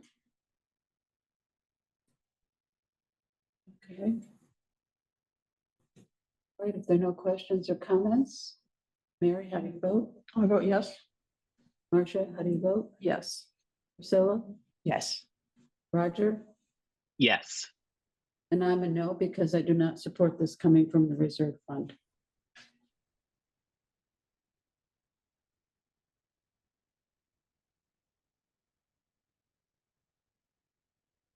Okay, next item, FY 26 budget review for the public safety facility. So we have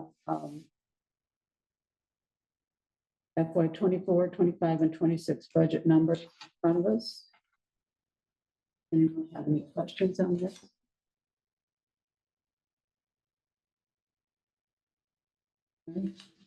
If I'm on the right page here, about the generator.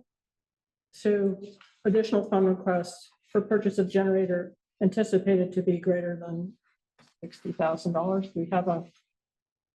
No, you're on the wrong one. You need to be on the budget page, Mary, this one, public safety facility. Oh, okay. I don't know if I have. Could we, it. so I have I won't run through Barry this. on the call. I thought maybe the most effective way would be to share a Project screen it. here. That would be good. We're gonna try that. Barry, are you with us?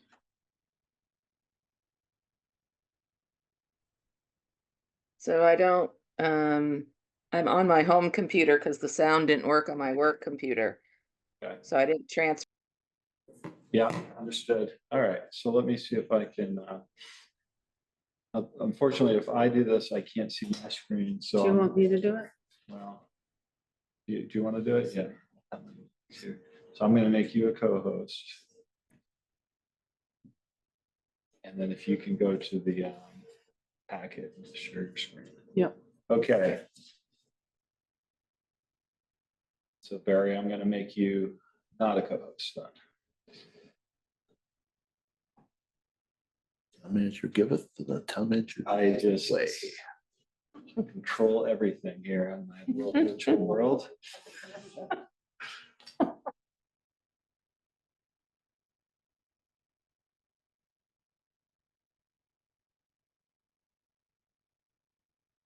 It's in a while. If you go to the Zoom. It should say.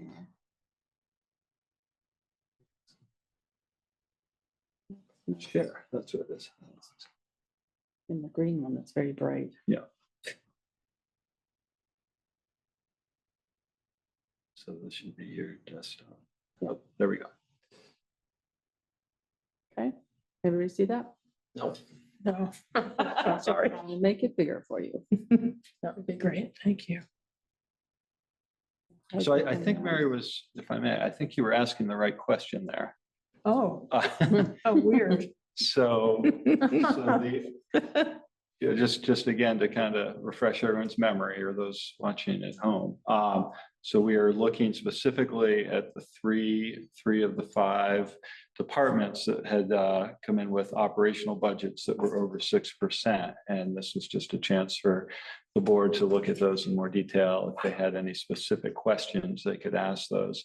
So I think your question was maybe why are we looking at more than $60,000 cost for a replacement generator? And do we have a current quote on how much more it will be? And the answer is no. We don't know exactly how much that's going to be right now, nor necessarily when, we would replace that. So this is really just kind of a preemptive. We think it's going to be over 60,000 because everything has gone up in price. We want to make sure we are accommodating the ability to have money there if and when we do move to replace. Well, that's a different reserve fund. What we're looking at here is the police station or public safety facility designated fund, which I don't have the number right in front of me, but that what you're talking about is a capital plan for generator fund, which is different. Right. The police public safety fund is, the generator fund is Fund 46, which we have. Fund 47 is a public safety facility.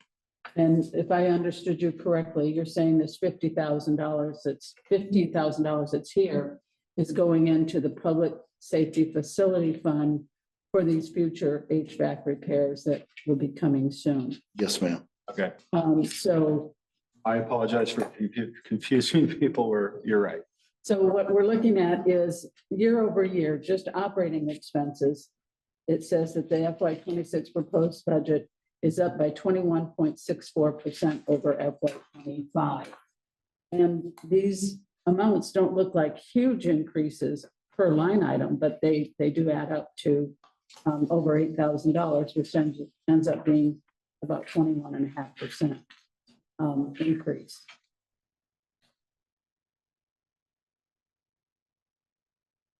So the 2 things that stand out to me in this budget that as far as increases, we doubled the building supply, but it's, again, this is the tyranny of small numbers, is how I've heard it referred to. When you take something that's $727 and make it $1,500, it's still not that many dollars, but it's a 100% increase. So we did increase that, and to better reflect, I think, what we have previously spent. I know that our phone and internet is going up because we've had to add a firewall to make CGIS compliance. So we've split that sort of between this phone and internet in the facility and the NIBRS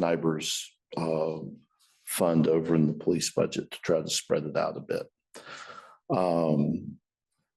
The electricity, again, I was just looking today, I think we exceeded our budget last year by just a hair. So we know prices are going up. So we really tried to stick with what Barry published in here as, the expected increases based on just inflation and regular budgeting. What kind of supplies do you That's toilet paper, paper towels, soap, consumables? trash bags, those kind of things. And they're about double. Well, I think we've been going over that and we've been pulling from other places for that in the past couple of years. So Look for the fire department. So no, because that comes out of this. You're right. So we own some of this and the fire department owns some of it and we work through it together. Like the emergency management budget is the fire department's, but Alex and I sit down and rummage through it every year together. We really try to make sure that we're doing what we need to do. Beyond the HVAC repairs, I think we're going to see some, the building's knocking on, I think, 8 years old now. So we're starting to see some of the places are starting to see a little age and need a little touch up and tune ups here and there. Nothing big, but it's better and cheaper to maintain than it is to fix. Mm-hmm. So we're trying to stay on top of those things where we can. I don't know if you can see me, but I have a question, Pam, but I don't know if Marcia's hand also went up. Go ahead, Roger. Um, Go ahead. yeah, so I don't know if the designated fund item should be talked about now, if we should talk about it as part of capital. I think it's capital. Okay, so I'll wait for my question then. Okay, Marcia, you had a question or comment? I didn't, but I'll make one. I don't have a problem with this. It's where we are in life. And at some point, we're going to, hopefully not, but if we do need that building, we need that building. So for other things other than what it's being used for right now, emergencies, et cetera, et cetera. It made the list because it was over 6%. Right. Yeah. So if we don't have any more questions on that, should we move on to the police department budget? Number 7. Any questions or comments on the police department budget? I have one. Yeah. I'm wondering what COLA percentage we're using for FY26. I believe we're using what we used last year because we don't have a final number yet. We're anticipating it'll be similar. And that was at 3.64 or something. It was 3.54, I believe. Barry, chime in if I'm incorrect there. 3.46. 46. Okay, I had my numbers transposed, 3.64, 3.46. 3.5, roughly 3.5. Okay, so if we're looking at 3.5 for COLA and 2% is the step increase, is that consistently 2%? Okay, so we're looking at 5.5% as a potential increase in wages. And when I look at the police chief wage, we're up 6.6%. Then when I look at the police officer wage, we're down 1%. Yeah. So I'm a little confused by that.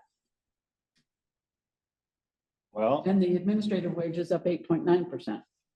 Barry, I'm going to ask you if you have any thoughts on that. I think these were all calculated based on a wage spreadsheet that we put together that was calculating those increases as well as the increases that the CBA employees were going to receive, because so we had basically a new wage chart that's going to be in effect here, is already in effect. Okay, but the police chief and the administrative assistant is not part of the CBA, correct? Or is the Administrative assistant is, yeah. Okay, that's right. Okay.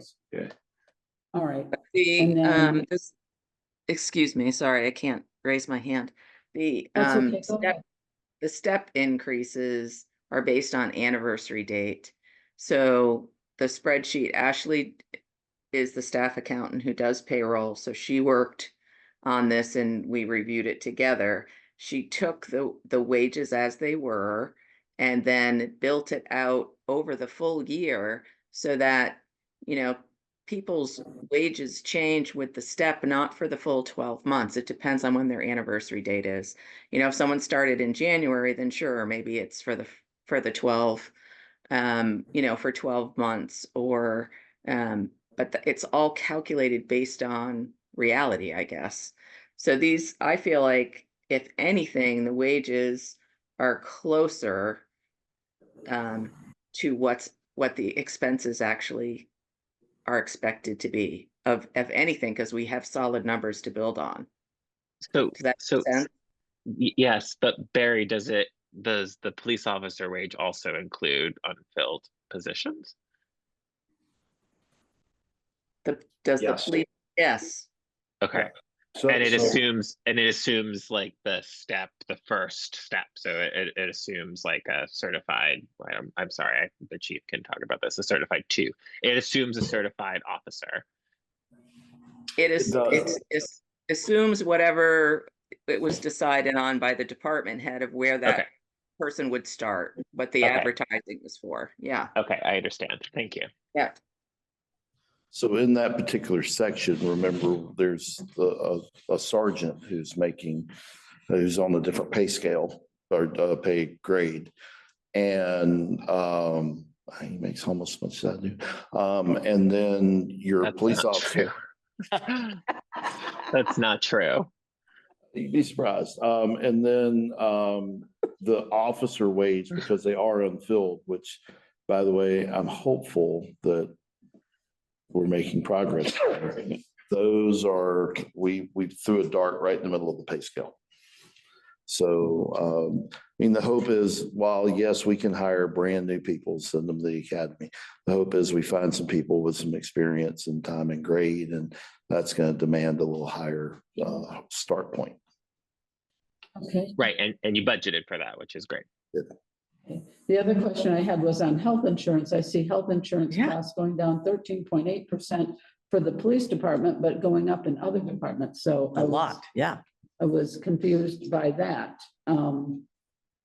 Yeah, DPW is going up. I didn't do the calculation, but it looks like it's at least 40%. And when this one's going down 13.8%, do we have people that are? Barry has her hand up. Okay, Barry, go ahead. So Matt, for example, doesn't take the health insurance. So it's based on who's using the health insurance at the time that we know of. And for the unfilled position, the rate was calculated at the family rate, the gold, whatever the town pays for. I think it's the standard gold or something like that. So that's why it fluctuates, because we didn't put in health cost for Chief Romei when he doesn't utilize it. Okay, all right, thank you. All right, Priscilla, go ahead. Cruiser video equipment, cruiser maintenance, cruiser supplies, they're all up. We have mostly new cruisers, don't we? Well, so taking those sort of individually, the cruiser video equipment, that 13,000 is the annual body camera, cruiser camera lease payment. Okay. So that will be We didn't flat. have it last year. Correct. We made the initial payment, which was 29,000 and change out of other funds. And then for the next 4 years, we'll have that 13,371 as a flat rate. Right. Oh, nice. For everything going forward. And then you were asking about, so Like the maintenance going up on relatively new. So relatively new, yes, but not new. So our fleet of 4 vehicles today, one of them is a 2023, one of them is a 2020. The 2020 is the one with the gremlins that we seem to be working most of them out at the moment. Our 2017, I was going to flag this for you in the capital discussion, but I'll go ahead and flag it for you now. Our 2017 cannot get inspected because of rot and rust. So I'm sending it out to a couple other places just to validate what we've been told by our routine shop. And then we're likely to come see you in January to order the next vehicle. So, and just to finish that thought, the reason that we would come to you in January to order that next vehicle is it's 7 to 9 months, best case. Our 2 vehicles that we ordered, when was it? Last spring. Early last spring, late winter. We still haven't seen yet. They were promised 24, 2023. this spring of 2024. Yeah. Like late winter, early spring, we ordered 2 Yeah. on that lease, right? We still haven't seen them. They were due to us at the end of June or at the latest in July. Ford just don't get me started. It's wild. It's absolutely wild. And I'll just tell you, we're not the only ones. The Thetford police just had to go buy a car off the lot. Oh. And that's a horrible idea for a public safety vehicle. But, well, I'm sorry. Why? They're just not. So for instance, the RAV, okay, Simon bought the RAV4, Toyota. That's the car I usually drive, so everybody else can have the marked ones. If I get in it dressed like this with a gun belt on, I'll break the center console. Yeah. Okay. And Not big enough. because it's just not meant for this type of environment. So we get the ones that are made for the job, and typically they last. Specifically made for police. They are police vehicles, and they're wired for it. They're suspension and braking and transmissions and shift patterns and all those things that the gearheads love to talk about. And I have just tell me what I need. So if we get the 2 leased vehicles, what are they replacing?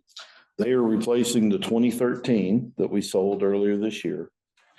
And they are replacing the other 2013 that was sold about 6 months before I got here. Okay. That will bring us to, including the 2017, 4 marked police cars and the RAV. 4 duty cars in the RAV. So we have the 2017 and a 2020. And a 2023. And a 2023. Is that the RAV4? Nope, that's a 2023 Ford police car. Interceptor. There's more cars than officers, just if anyone's counting. Well, that's true for now, and I'm cautiously optimistic that we are going to have more officers and cars before spring. But if we are replacing 2 and we currently have 4, then we would have 6? We will have 6 on the parking lot, on the lot. Remember that one of them is non-serviceable. Is that one of the ones you recommend to get rid of? 2017. Can't be inspected. Oh my God. We'll come see you in January. If I may. It's just. This is all very. So this was a $1,200 increase that we just spent 15 minutes on. I know we talked a little bit more about the police. No, we're talking about the equipment lease and how that factors into the overall vehicle lineup. I'm just saying it's a very small amount of money we're talking about here. I would recommend you get through the budget and stuff, and then I'll come see you in January about that. See how it's holding up.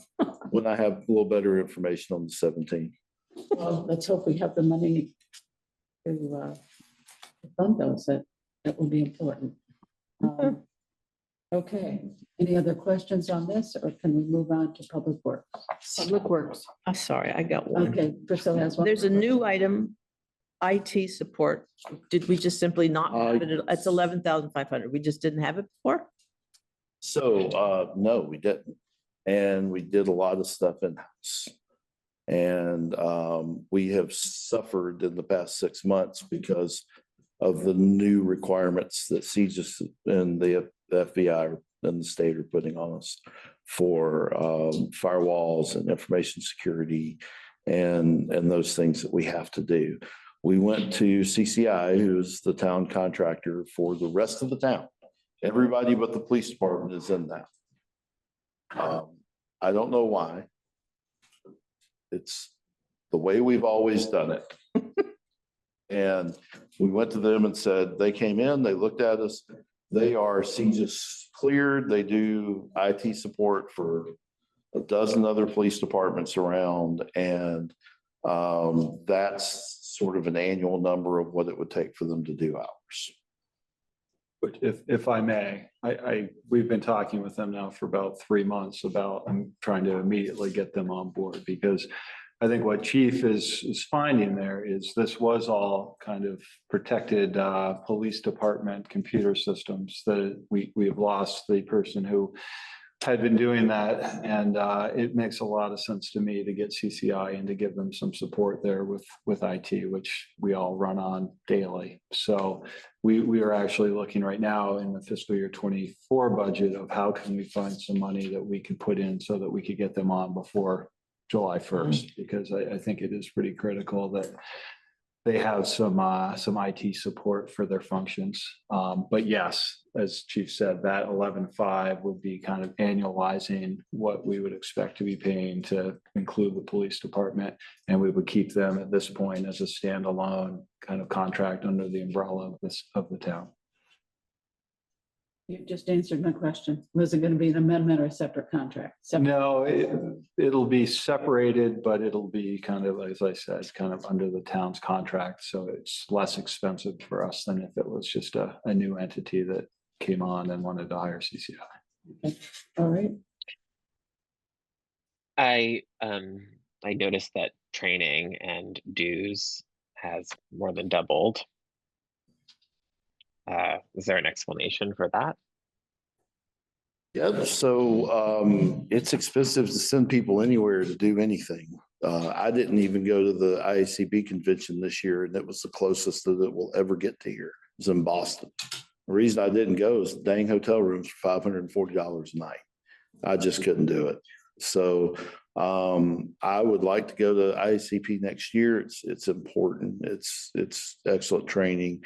And I'm hopeful that we're going to get, as we bring some more folks on, we're going to have that opportunity to send folks out to get the good training they need. Okay. It's honestly, it's the travel portion of that that we're anticipating being expensive. Okay. I think professional development, this kind of training is, unquestionable. You need it. Okay. Any other comments or questions on the police department budget? I don't see any. Thank you, Chief, for coming and answering the questions. Did I answer enough on the capital stuff, or do we need to deal with that? We're going to hit that later. Okay. If you wouldn't mind, I know it's 8:09, but I think it's probably helpful to have you around for that. So just again for guidance, so we're satisfied here at the select board level with Chief and his operational budget, and we're gonna proceed forward with that. Mm-hmm. Okay, thank you. Proceed. Okay, DPW, is Chris still here, or are you? Chris is still here. Thanks, Chris, for being here at 9:15. Does anybody have any questions on this? Anything jump out at you that you would like answers to? Priscilla? The road crew overtime, has gone up a lot. I don't know what the staffing's like. Is that because we're shorthanded? And my other question is, I think it's a comment. I don't think there's anything we can do about it, but health insurance, whoa. That's hugely up. The health insurance? Yeah, and I think 22.3%. that's one of those things, it seems we can't do anything about it except grind our teeth and pay. That's exactly right. Like every other employer, unfortunately. It's not us, it's everyone. Oh, yeah. Now, are we doing this as a separate contractor with the health insurance people, or are we part of a bigger pool? Part of the bigger pool. It's Blue Cross Blue Shield.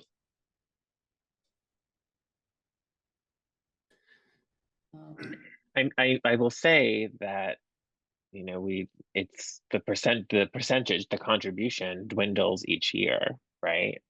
And so that is something we didn't negotiate. The percentage is less. We do less each year. It'll be down to 85% in 2 fiscal years, I think. Right, but this increase It's for huge. this budget is 54%. Yeah. It far exceeds the 22.4, so we must be adding more people Well, into the. yeah. My point is it's expensive for us and also for the employees as well. And Right, we but I'm we've just questioning why we're going up 54% year over year. It must be because we're adding more people onto the plan from that department. Is that? We are factoring in, like we did with the police department, vacant positions at a standard goal plan. Okay. But still, it's budget to budget. And we were budgeting for vacant positions last year. Yep.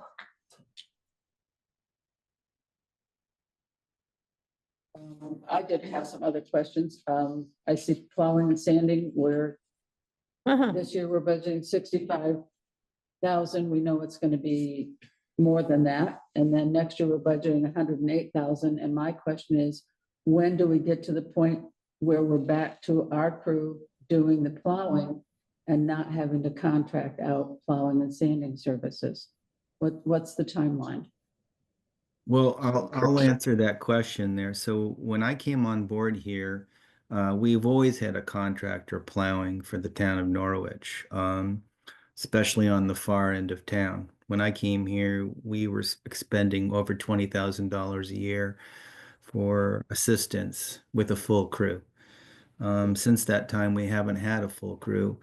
And at one point, we were down to 2 people.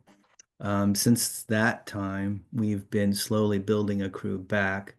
We currently do not have 2 staff positions filled. We do not have a building and grounds person who comes into the fold and plows and sands with us in the winter. And we do not have another equipment operator position that's been filled. Last year, it was our intent to use the building and grounds person who was going to be trained up for that, but unfortunately, they didn't work out, and they never got trained, and that relationship didn't work out, and they moved on, and so we've had to start from ground zero again. My intention was to reduce the necessity to get the assistance we need. But based on the staffing levels we currently have right now, we need the assistance of the contractor to do that. Now, when we're budgeting these numbers, we're budgeting as if we have a full staff, and we're also budgeting as if we may not have a full staff to cover our bases. And if we don't fill positions, we're still able to do the job. And thus our wages will drop, our expenditures will drop in those places. And so overall, we will be generally under budget because we will not have a full-time staff person. We've effectively been managing the department understaffed for 3 years. So I guess hopefully that answers your question. What I heard was we're budgeting for full staff and we're budgeting for full plowing assistance. And so there's no mitigation there of, well, if we get the staffing, we don't need as much plowing assistance, or if we don't get the staffing, we don't need as much money in staffing.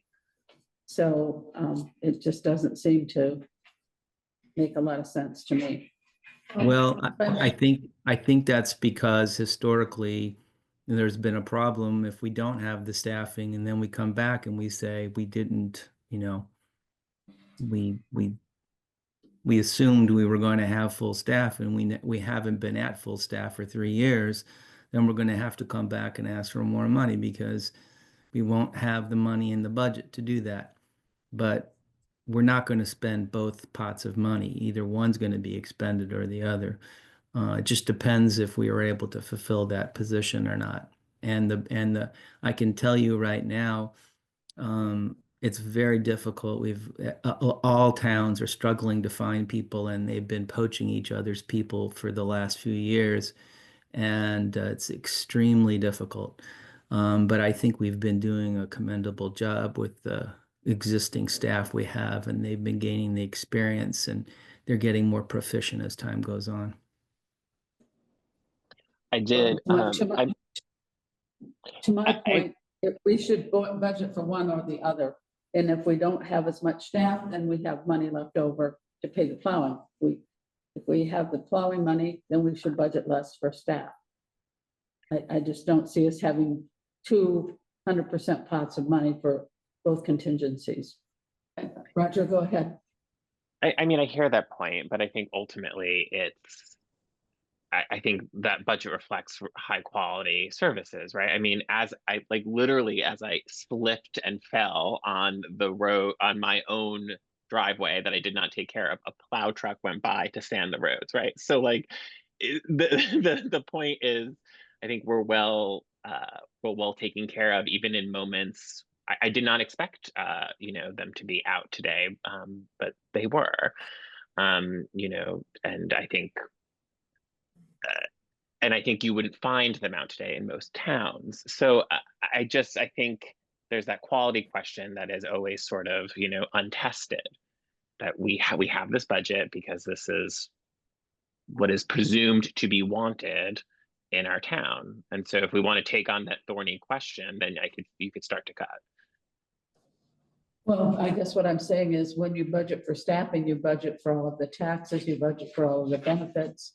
And so if you're not hiring all of those people, then there's several line items that get reduced. But we're also going for the maximum on contracted services for plowing. And it just doesn't make sense to me to budget for both contingencies. Marcia, go ahead. I disagree. I think that, if we had a crystal ball, it'd be great. We do know that we have a contract because we know that we don't have enough people to plow and we have to pay the contract. But if we can hire people miraculously, we should be able to hire them. And as Chris rightly pointed out, if he came to us and said, I've got people I want to hire, can I please get some more money out of the budget? If it's not there, he's going to get a hard time. So right. I think this is absolutely responsible. And the worst thing that happens is it becomes surplus. Mm-hmm. Which means we ask people for more money. Yeah. Priscilla, go ahead.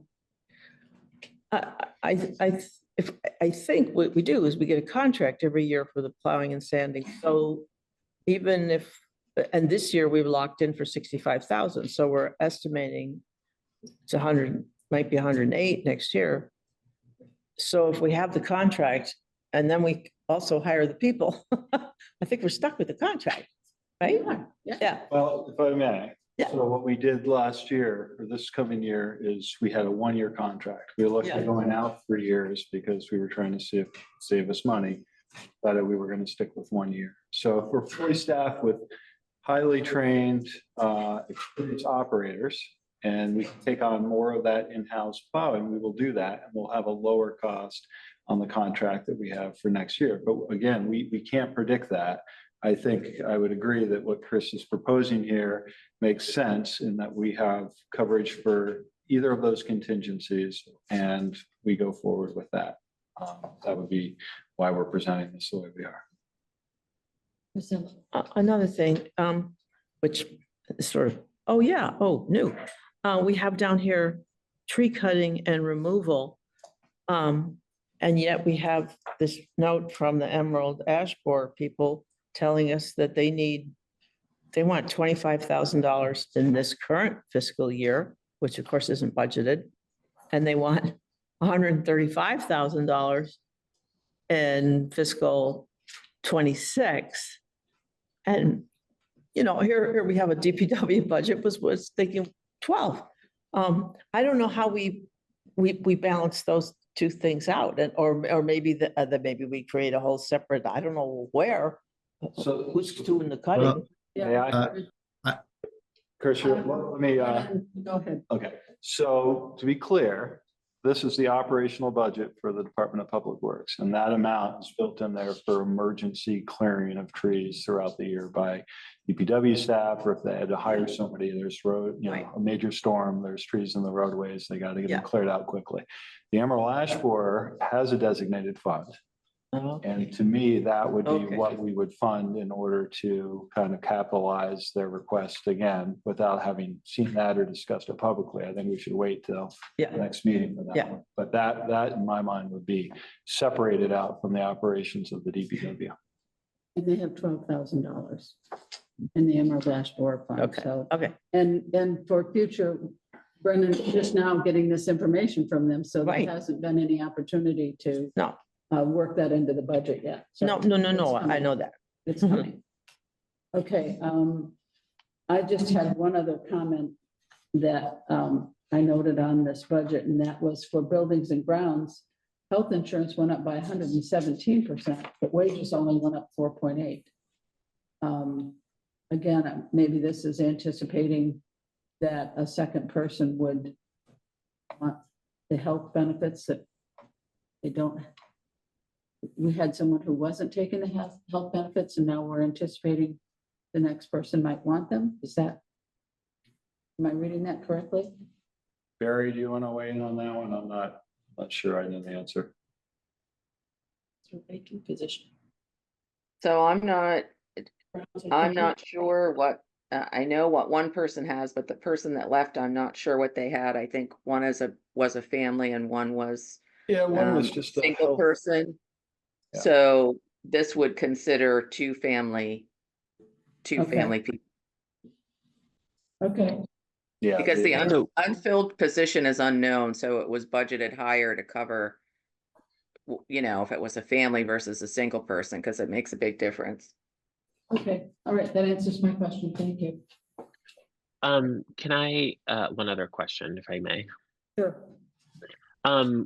So how do you budget for your building, Chris, if I may?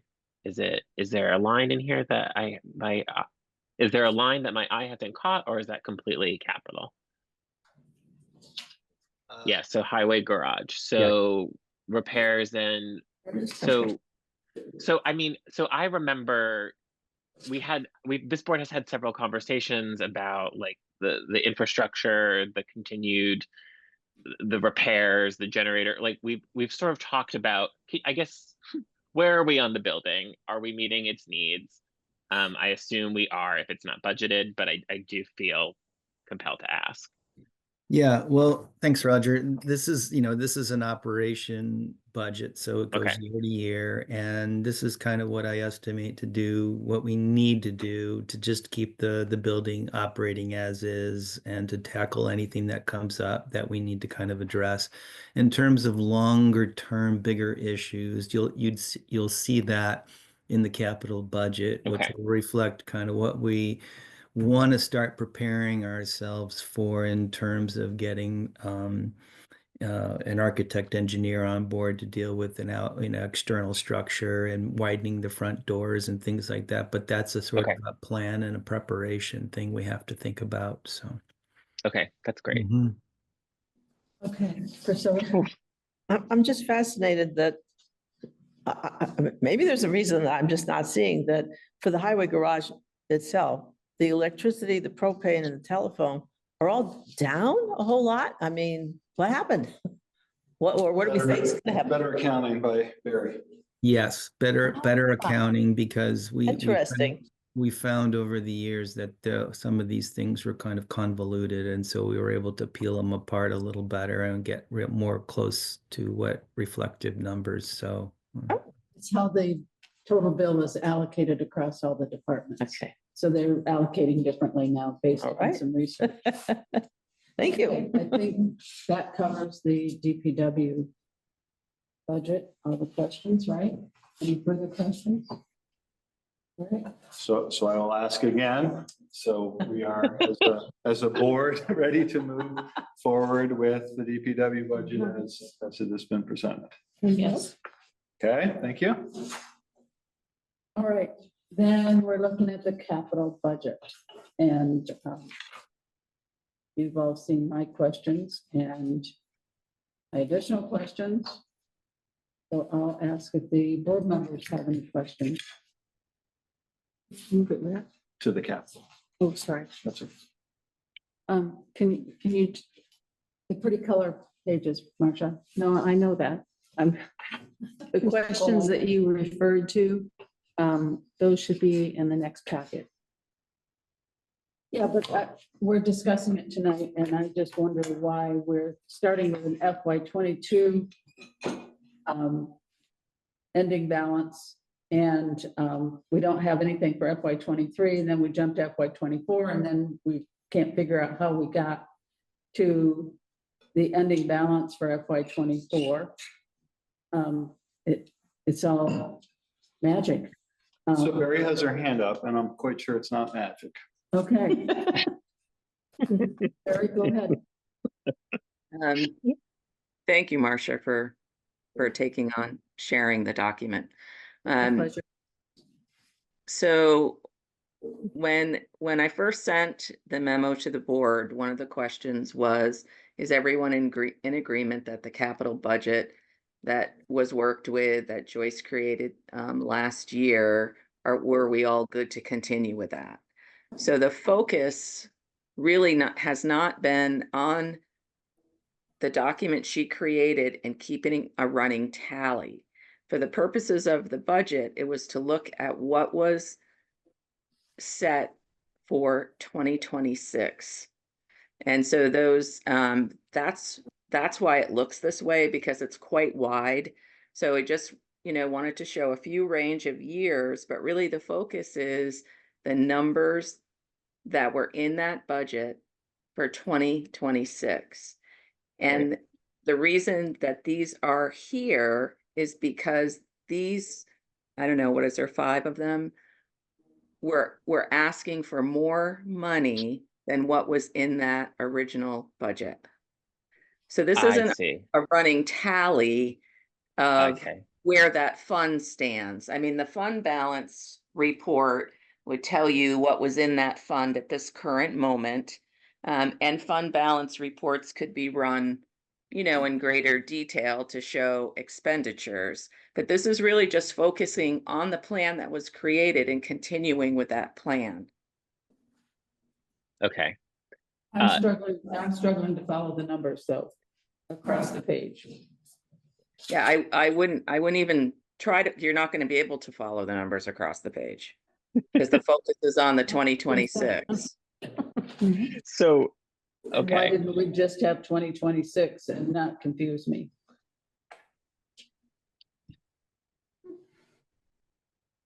So can I just, so my comment is, because I asked Brennan this question too. So like my thinking on this issue, just so you know where I'm heading, is we have an approved capital plan from last year, right? That presumably has people's buy-in. This is everything through that is more than what was projected in that document. So these, through a budget process this year, these are increases. And so my thinking is these increases, which seem reasonable after more planning, should just be surplus, right? And you make a motion accordingly to say that. So you're signaling to your public, like we reaffirm the capital plan that has been adopted, and we modify it with this amount of money from, the fiscal year surplus, and we move on, and we're clear and transparent in, in our thinking. So I agree that I can't read this document and like it, but I understand the intention, and it's a sound plan. So if I may, so I think the big picture here is that the capital budget that is being presented is a flat budget at the moment. Right. We go down to the final page. Right. We are where we were last year. We have had things that have gone up, and we have things that have gone down in this current year that we're planning for. And those are all illustrated here in the slides that Barry has presented. So that was, I guess, our intention was to work through these because we thought there would probably be questions about what has gone up that people would want to have answered. And then the final, yeah, right there. This is really the final tally of our capital budget.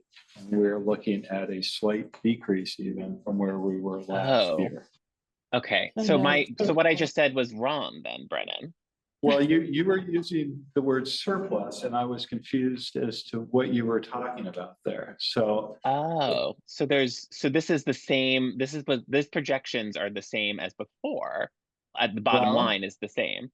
Well, Oh, I think what I was trying to explain is there are other things here that we have not talked about yet, like the Emerald Okay. Act or, fund, if that was going to be enhanced. And we have down at the very bottom of this page, we have the other article, which was the FEMA grant match that we would want to discuss. So again, if we want to go through, and I think we probably should just do this now tonight while we're thinking about it and in the room, is work through, people could ask questions. The PD's gone up a little bit for what we had planned for from last year to what we want to do this year. And so it's the DPW. We have both those department heads here to talk about that. And then again, we're going to have another meeting, at least one, and we can talk more about this at the December 11th. Does that make sense to people? Does this make sense now that that's been explained? Right, we didn't understand what the. So the presentation was. Conveyed. Okay, so again, Marcia, if you wouldn't mind scrolling up to, again, if people are. How far do you want to go? Are willing to the first color page.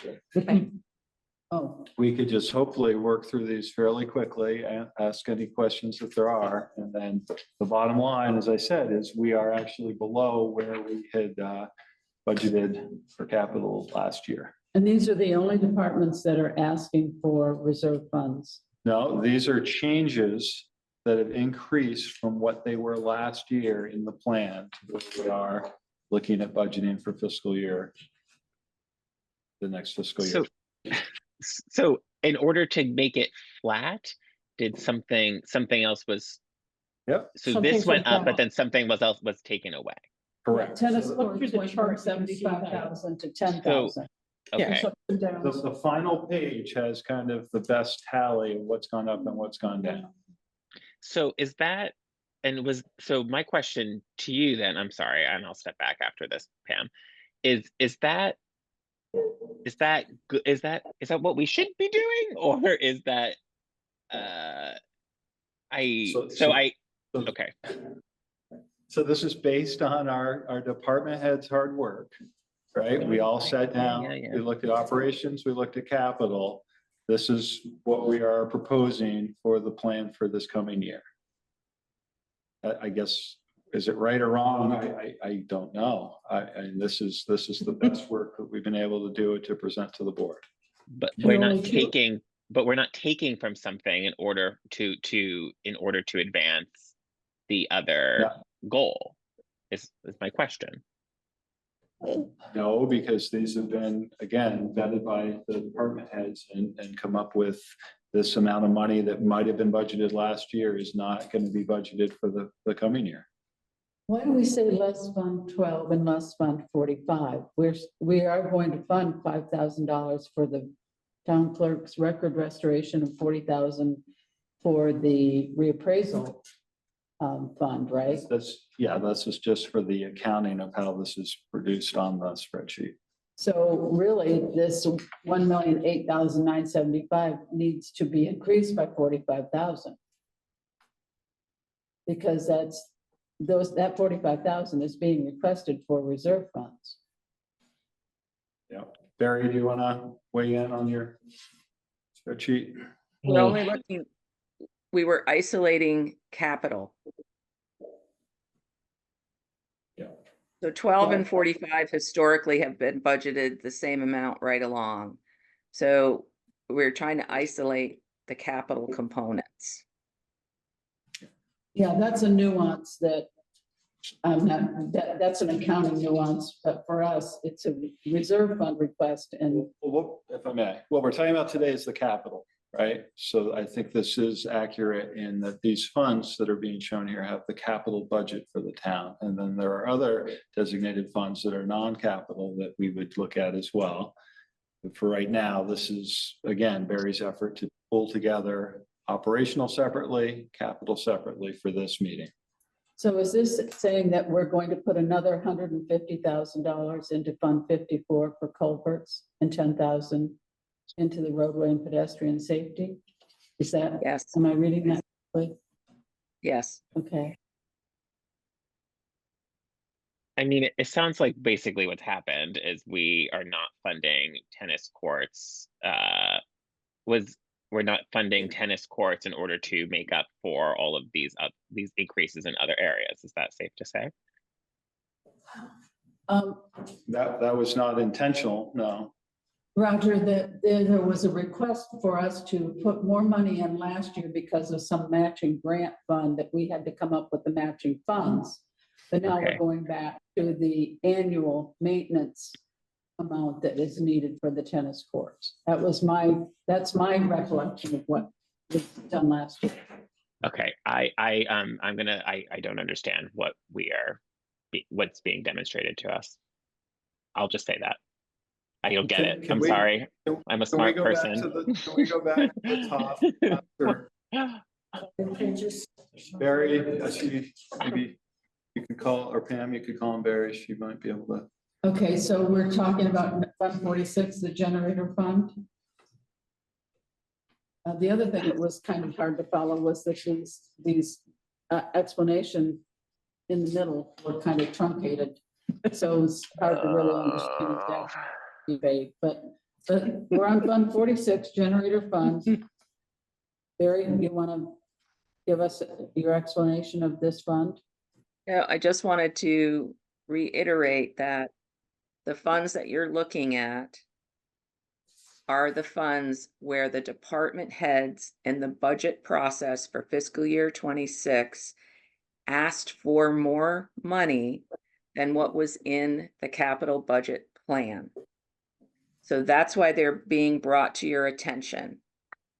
Because everyone agreed, I don't know, 3 or 4 meetings ago, that the capital budget plan that had been created, that everyone was happy with that and we could follow that.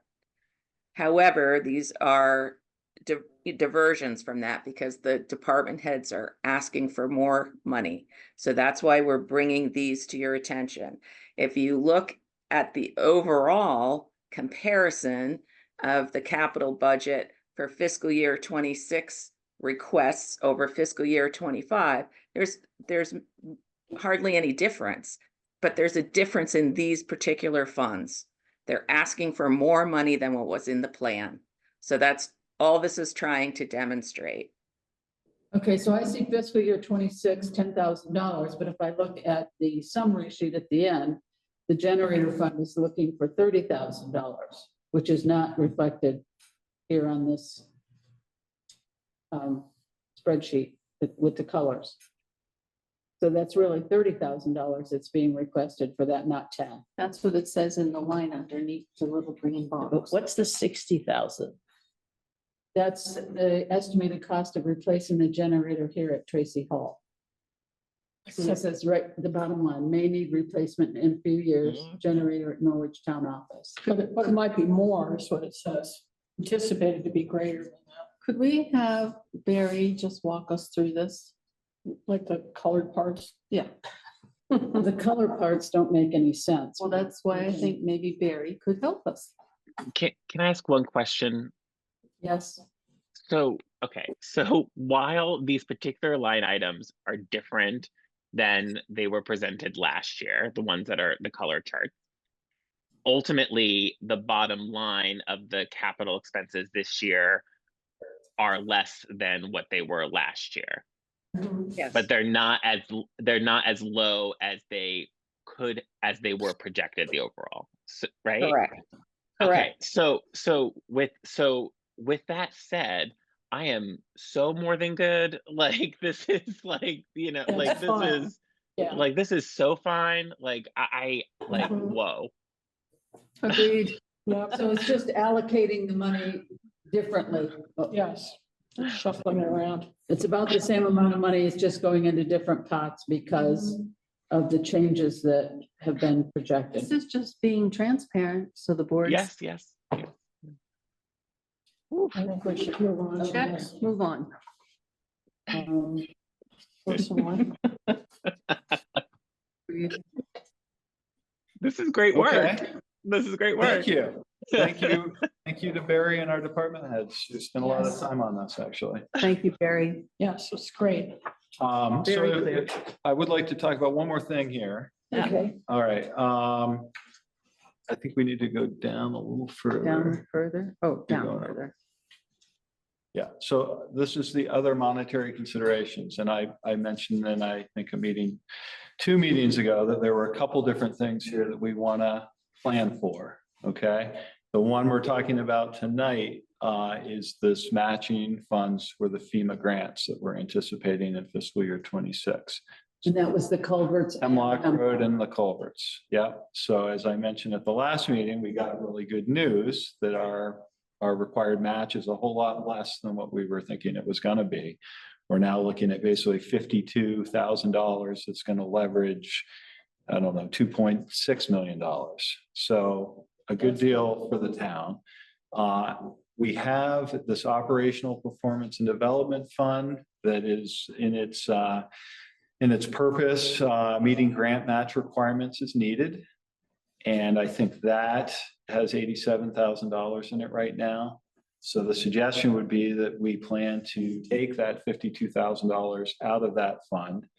My suggestion is we are going to use that fund again, and we want to keep it capitalized roughly at that $87,000. So we should probably replace that $52,000 that we're going to take out in this year. And we could do that in two ways. We could do that with $50,000 going right back into it this year, which is going to slightly increase us from being a flat capital budget to a 2.4 increase. Or we could split that up into 2 years of $25,000, right? And that, I'm sorry, I did that backwards probably. 4.8, 5% if we put all 50,000 in this current year, 2.37 if we split it into two $25 increments. There are going to be other requests that are going to increase that potentially, but that's where we are today. And I will add one more thing. Well, let me pause there. Does anybody have strong feelings of whether we would want to do this in 1 year, 2 years? Not at all. I have a question. Sure. We have $41,751.51 in a climate emergency fund that was established, what, 2020, 2018, 2019? We put $40,000 in there and it's earned some interest. What are we hanging on to that money for? If this is not a climate emergency, Well, this is a issue match of on a Hemlock. grant. but it's Hemlock Road, it was a climate emergency. I would have to look at the purpose that was established when that fund was created. I There don't. was no purpose identified other than we should start setting some money aside for climate emergencies. Mary? I do think that Brendan has a pertinent point though, that that there is a specific requirement to match a grant from the operational development and performance. So we should take that seriously, I think. So we looked at this, we looked at all of them. We said, where could we pull that? What is the most applicable fund that was established in that Fund 51? Yeah, and that one was from grant matching funds. I remember that. But my question is, you know, we have $40,000, 41,000 and change sitting there. What are we doing with that? If we have expenses that are related to climate emergencies, you know, when are we going to start tapping that reserve fund to cover some of those expenses? You probably won't have to wait long. Yeah, I was gonna say, the way our summers have been going, I don't know. You could move money from anywhere. I mean, honestly, this was our proposal. If the board feels like Fund 51 is not the right place to pull money from. Or maybe some from 48 and some from 51. Well, So you want to do it, Matt? however the board wants to do it. Yes. About that. Because there's four Yes. people that might not agree with that. I would go with 51 because it matches the purpose, and I would go with 50,000 added in 26, resulting in a 4.84 increase over last year, because I think we are going to have more of these things and we need to be prepared. Mary? I just agree with what Marcia said. We should stay caught up. Well, the other thing is we need to look at what the surplus might be when we get the audit and how we might apply the surplus to some of these things too. Yeah, but as we discussed, probably not this one, because this one we want to have ready cash, ready to go, so we know that's there. It's not a discretionary, well, if the voters chose not to approve it, Right. we wouldn't go forward. The other piece of this is, well, again, let's finish the capital piece and then I have one more thing to say about it.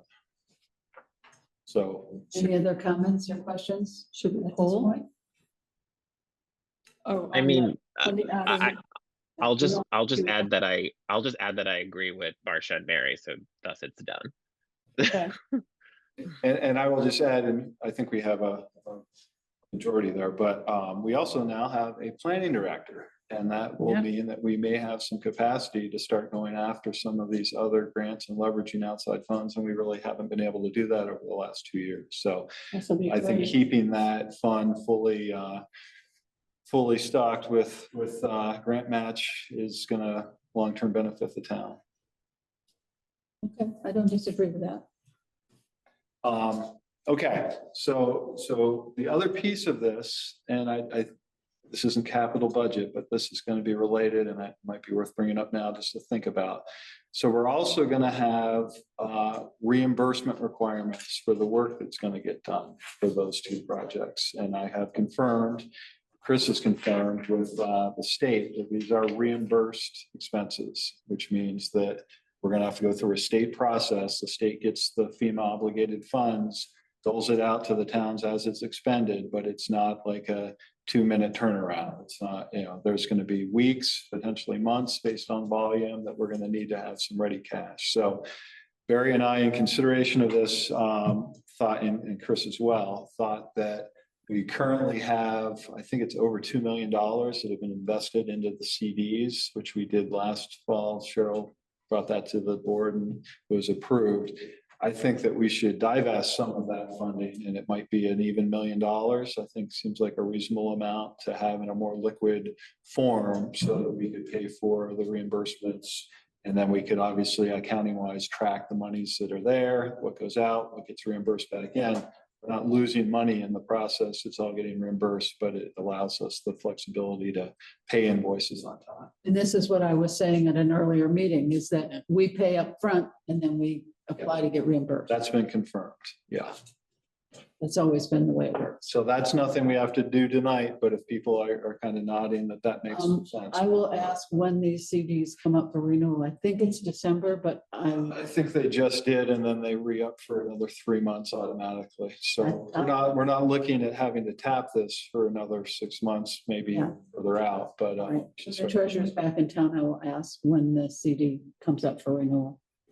Marcia, you had a question? Or No, I just wanted to know the timing and whether that was going to end. I think it's December if I remember right, but I'd have to look back.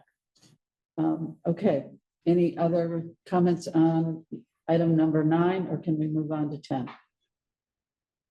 Let's move on to 10. Okay, let's do that. Chief Romeo, thanks for your patience in the back room there, and you can go home and please drive safely. Thank you for being here. Coming out. Thank you. I see roads and lots of fog, so be careful. Chris Kaufman, same to you with the driving. Yes, thank you. Thank you. Okay, good night. Good night. Weather service did just put out the black ice. Great. Oh, thanks for telling us. Over the hill. I know, that's not what I was hoping for. Yeah. Okay, well, I'm gonna go pretty quick then. Let's finish by 9:30. We've got 10 minutes. Okay. We got some warrant articles. I'll skip through these again, kind of as needed. As the chief, I'll stop at the police department. As the chief mentioned, we actually have a number of candidates that are kind of in various stages of an interview process right now, which is something we have not had in my tenure. So this is wonderful. And we're hoping to find somebody interested in Norwich that we're interested in making an offer to, and stay tuned here shortly. DPW, a couple of things to talk about. Again, Chris Chris and I continue to work on these easement deeds for the FEMA culverts. These have been challenging and time consuming, and I'll leave it at that. We're still working on them. We have potentially identified a candidate for the building and grounds technician position. Made a conditional offer, and that's been accepted, and we're right now going through the kind of background investigation and Oh, I think I saw that in the warrant article. Something that I figured, well, when we get to it. You might have. Look, that's what I thought it might So be. anyway, just a heads up that we are hoping to have a confirmed candidate there here in Stop sharing. the near term. Yeah. you can stop sharing. Yeah. I was enjoying that scrolling though. No worries. I Sorry. can look at my own. I can look at my own. You're mesmerized. I'm dizzy. And then the other thing that I want to talk about briefly here, and this came in Friday afternoon, so it didn't make it onto the written report. But we were funded for another Better Roads grant, and that is basically going to allow us to do a phase 2 of a road erosion inventory that's conducted by Two Rivers. So I did a little background, and this was actually done back in 2018-19 for the first round. So we've received funding, and we are going forward with Two Rivers. I administratively executed an agreement with them to do the work. This is almost 80% grant funded. So again, this comes through the V-Trans to allow towns to do road inventories on their class 2, 3, and 4 roadways. And that allows us to go after grants in the future. Are they gravel-based roads? 2, 3, and 4. So, yep. Okay, thank you. Doesn't matter what they are made of, they're inventoried. So basically, $12,000 grant, $3,000 match from the town, and this will begin probably, they are anticipating March to April and be completed by July. So I was thinking, I've signed this and executed it with Peter Gregory. I'll put that into the next board packet so people have a chance to look at it. But this is kind of a no-brainer that we've done in the past, and are, again, lucky enough to have the state supporting us in this. Great. Okay. Moving down to my office, we talked about Moore Lane Bridge. The personnel policy update, we're currently collecting the signed signatures from staff and elected officials. Not all of those have been submitted yet, but most have. The Tracy Hall and the energy audit, I will announce the bad news that we did not receive any funding through that implementation grant that we had thrown our hat into the ring without a whole lot of optimism that Norwich was going to be a funded town, and we were not. I am expecting at some point here before the end of the year to have the Studio Nexus report. Again, we're kind of deep into the budget, so I don't know that we'll focus on that until 2025, but I've been told that is coming. I continue to have discussions with the fire district about the hydrant rental fee / fire protection cost of the town. That is something I don't think we're going to get through here in the budgeting season. So we've kind of left the budget as it was for last year with a increase of 6%. And we're still not kind of in agreement as to what the final number is going to be there. I was also able to create an MOU with the Riverside Veterinarian Clinic. That has gone back to them for. Is that Christine Fidel? Yeah. It's River Road. River Road. What did I call it? Riverside. Yeah, No, sorry. it's okay. We're all tired. You sure it's not Riverside? It's River Road. River Road. Oh, I'm sorry. Well, that- site is in Lebanon. I had a Well, it's River River Cove when I lived. in River Wilson. Bend in Lebanon. Anyway, so the veterinarian clinic. Oh. I'll have to check and make sure I put that correctly in my MOU. Yeah. But anyway, that's back in their court right now, and I'm going to get that executed. We can put that into a future packet too, so Good. everybody can Excellent. see it.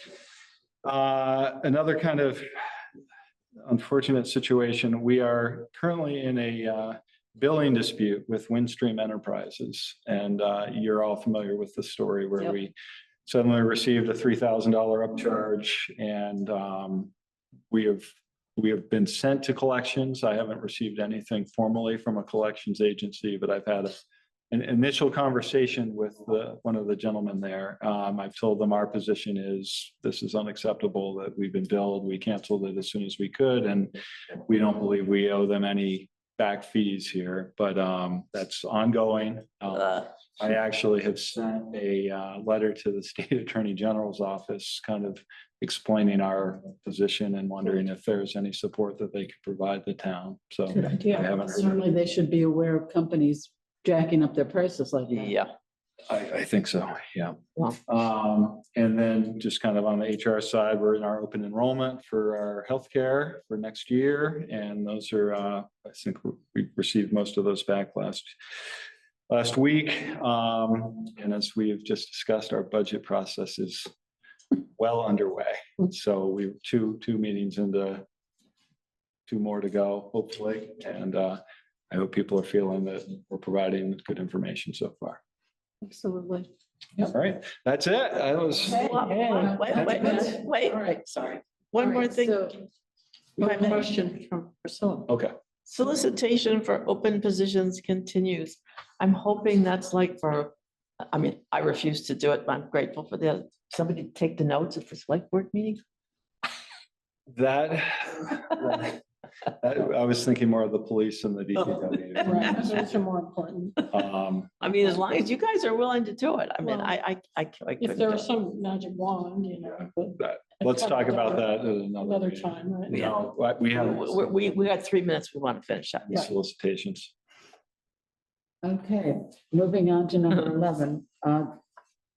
The only correspondence in this packet was from Chris Clement regarding requests for public records under the Public Records Act and the alleged open meeting violation complaint that she filed with the board. So that was it for correspondence. Can I move to accept all correspondence then, please? All right, thank you. Oh, I'm not ready. Sorry, Marcia. Too exciting. Was that Go your ahead. motion? That's my motion. I'll second it. Thank you, Thank Mary. Okay. Mary, how do you vote? Yes. Marcia? Yes. Priscilla? Yes. Roger? Yes. And I'm a yes, unanimous. Long here. Okay, Okay. moving on to the draft minutes for November 13 of 2024. Does anyone have any comments or questions or suggested edits? Priscilla?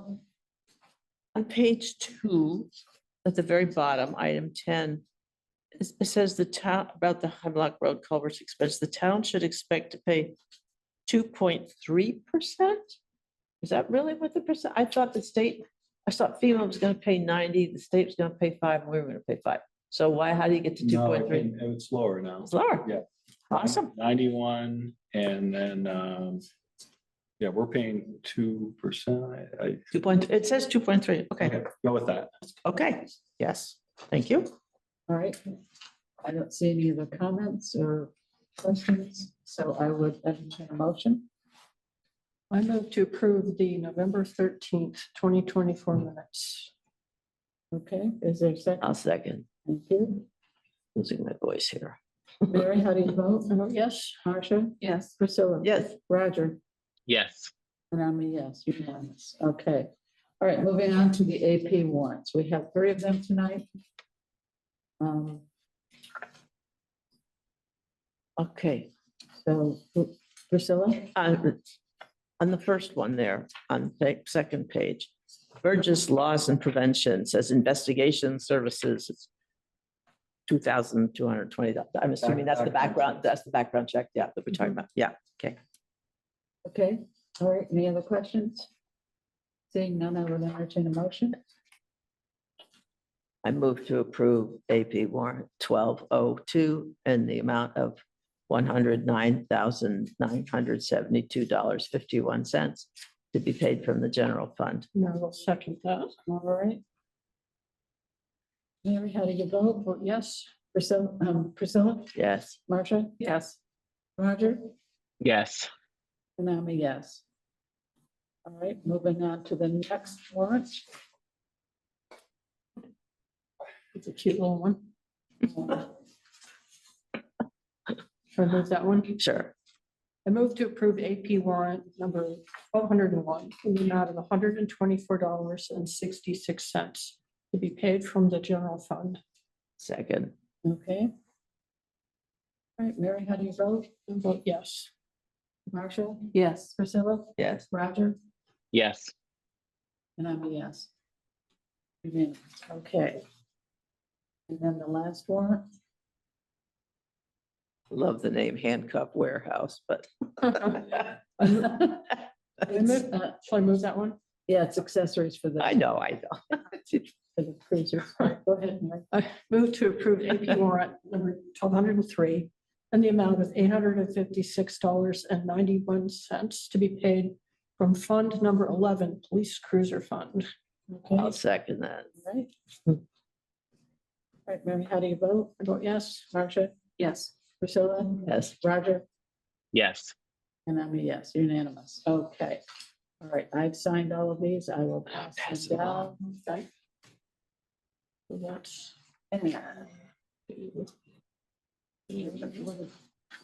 Two, three. Two one-pagers. Oh, we've got two of the second one. For some The reason, small one? the 124. Yeah, two of There's them? actually two copies of it. I don't know Oh. why. Oh, I signed both. Okay, it's a little weird. All right, then we have some department head reports in here. And the finance report is here for the fourth period.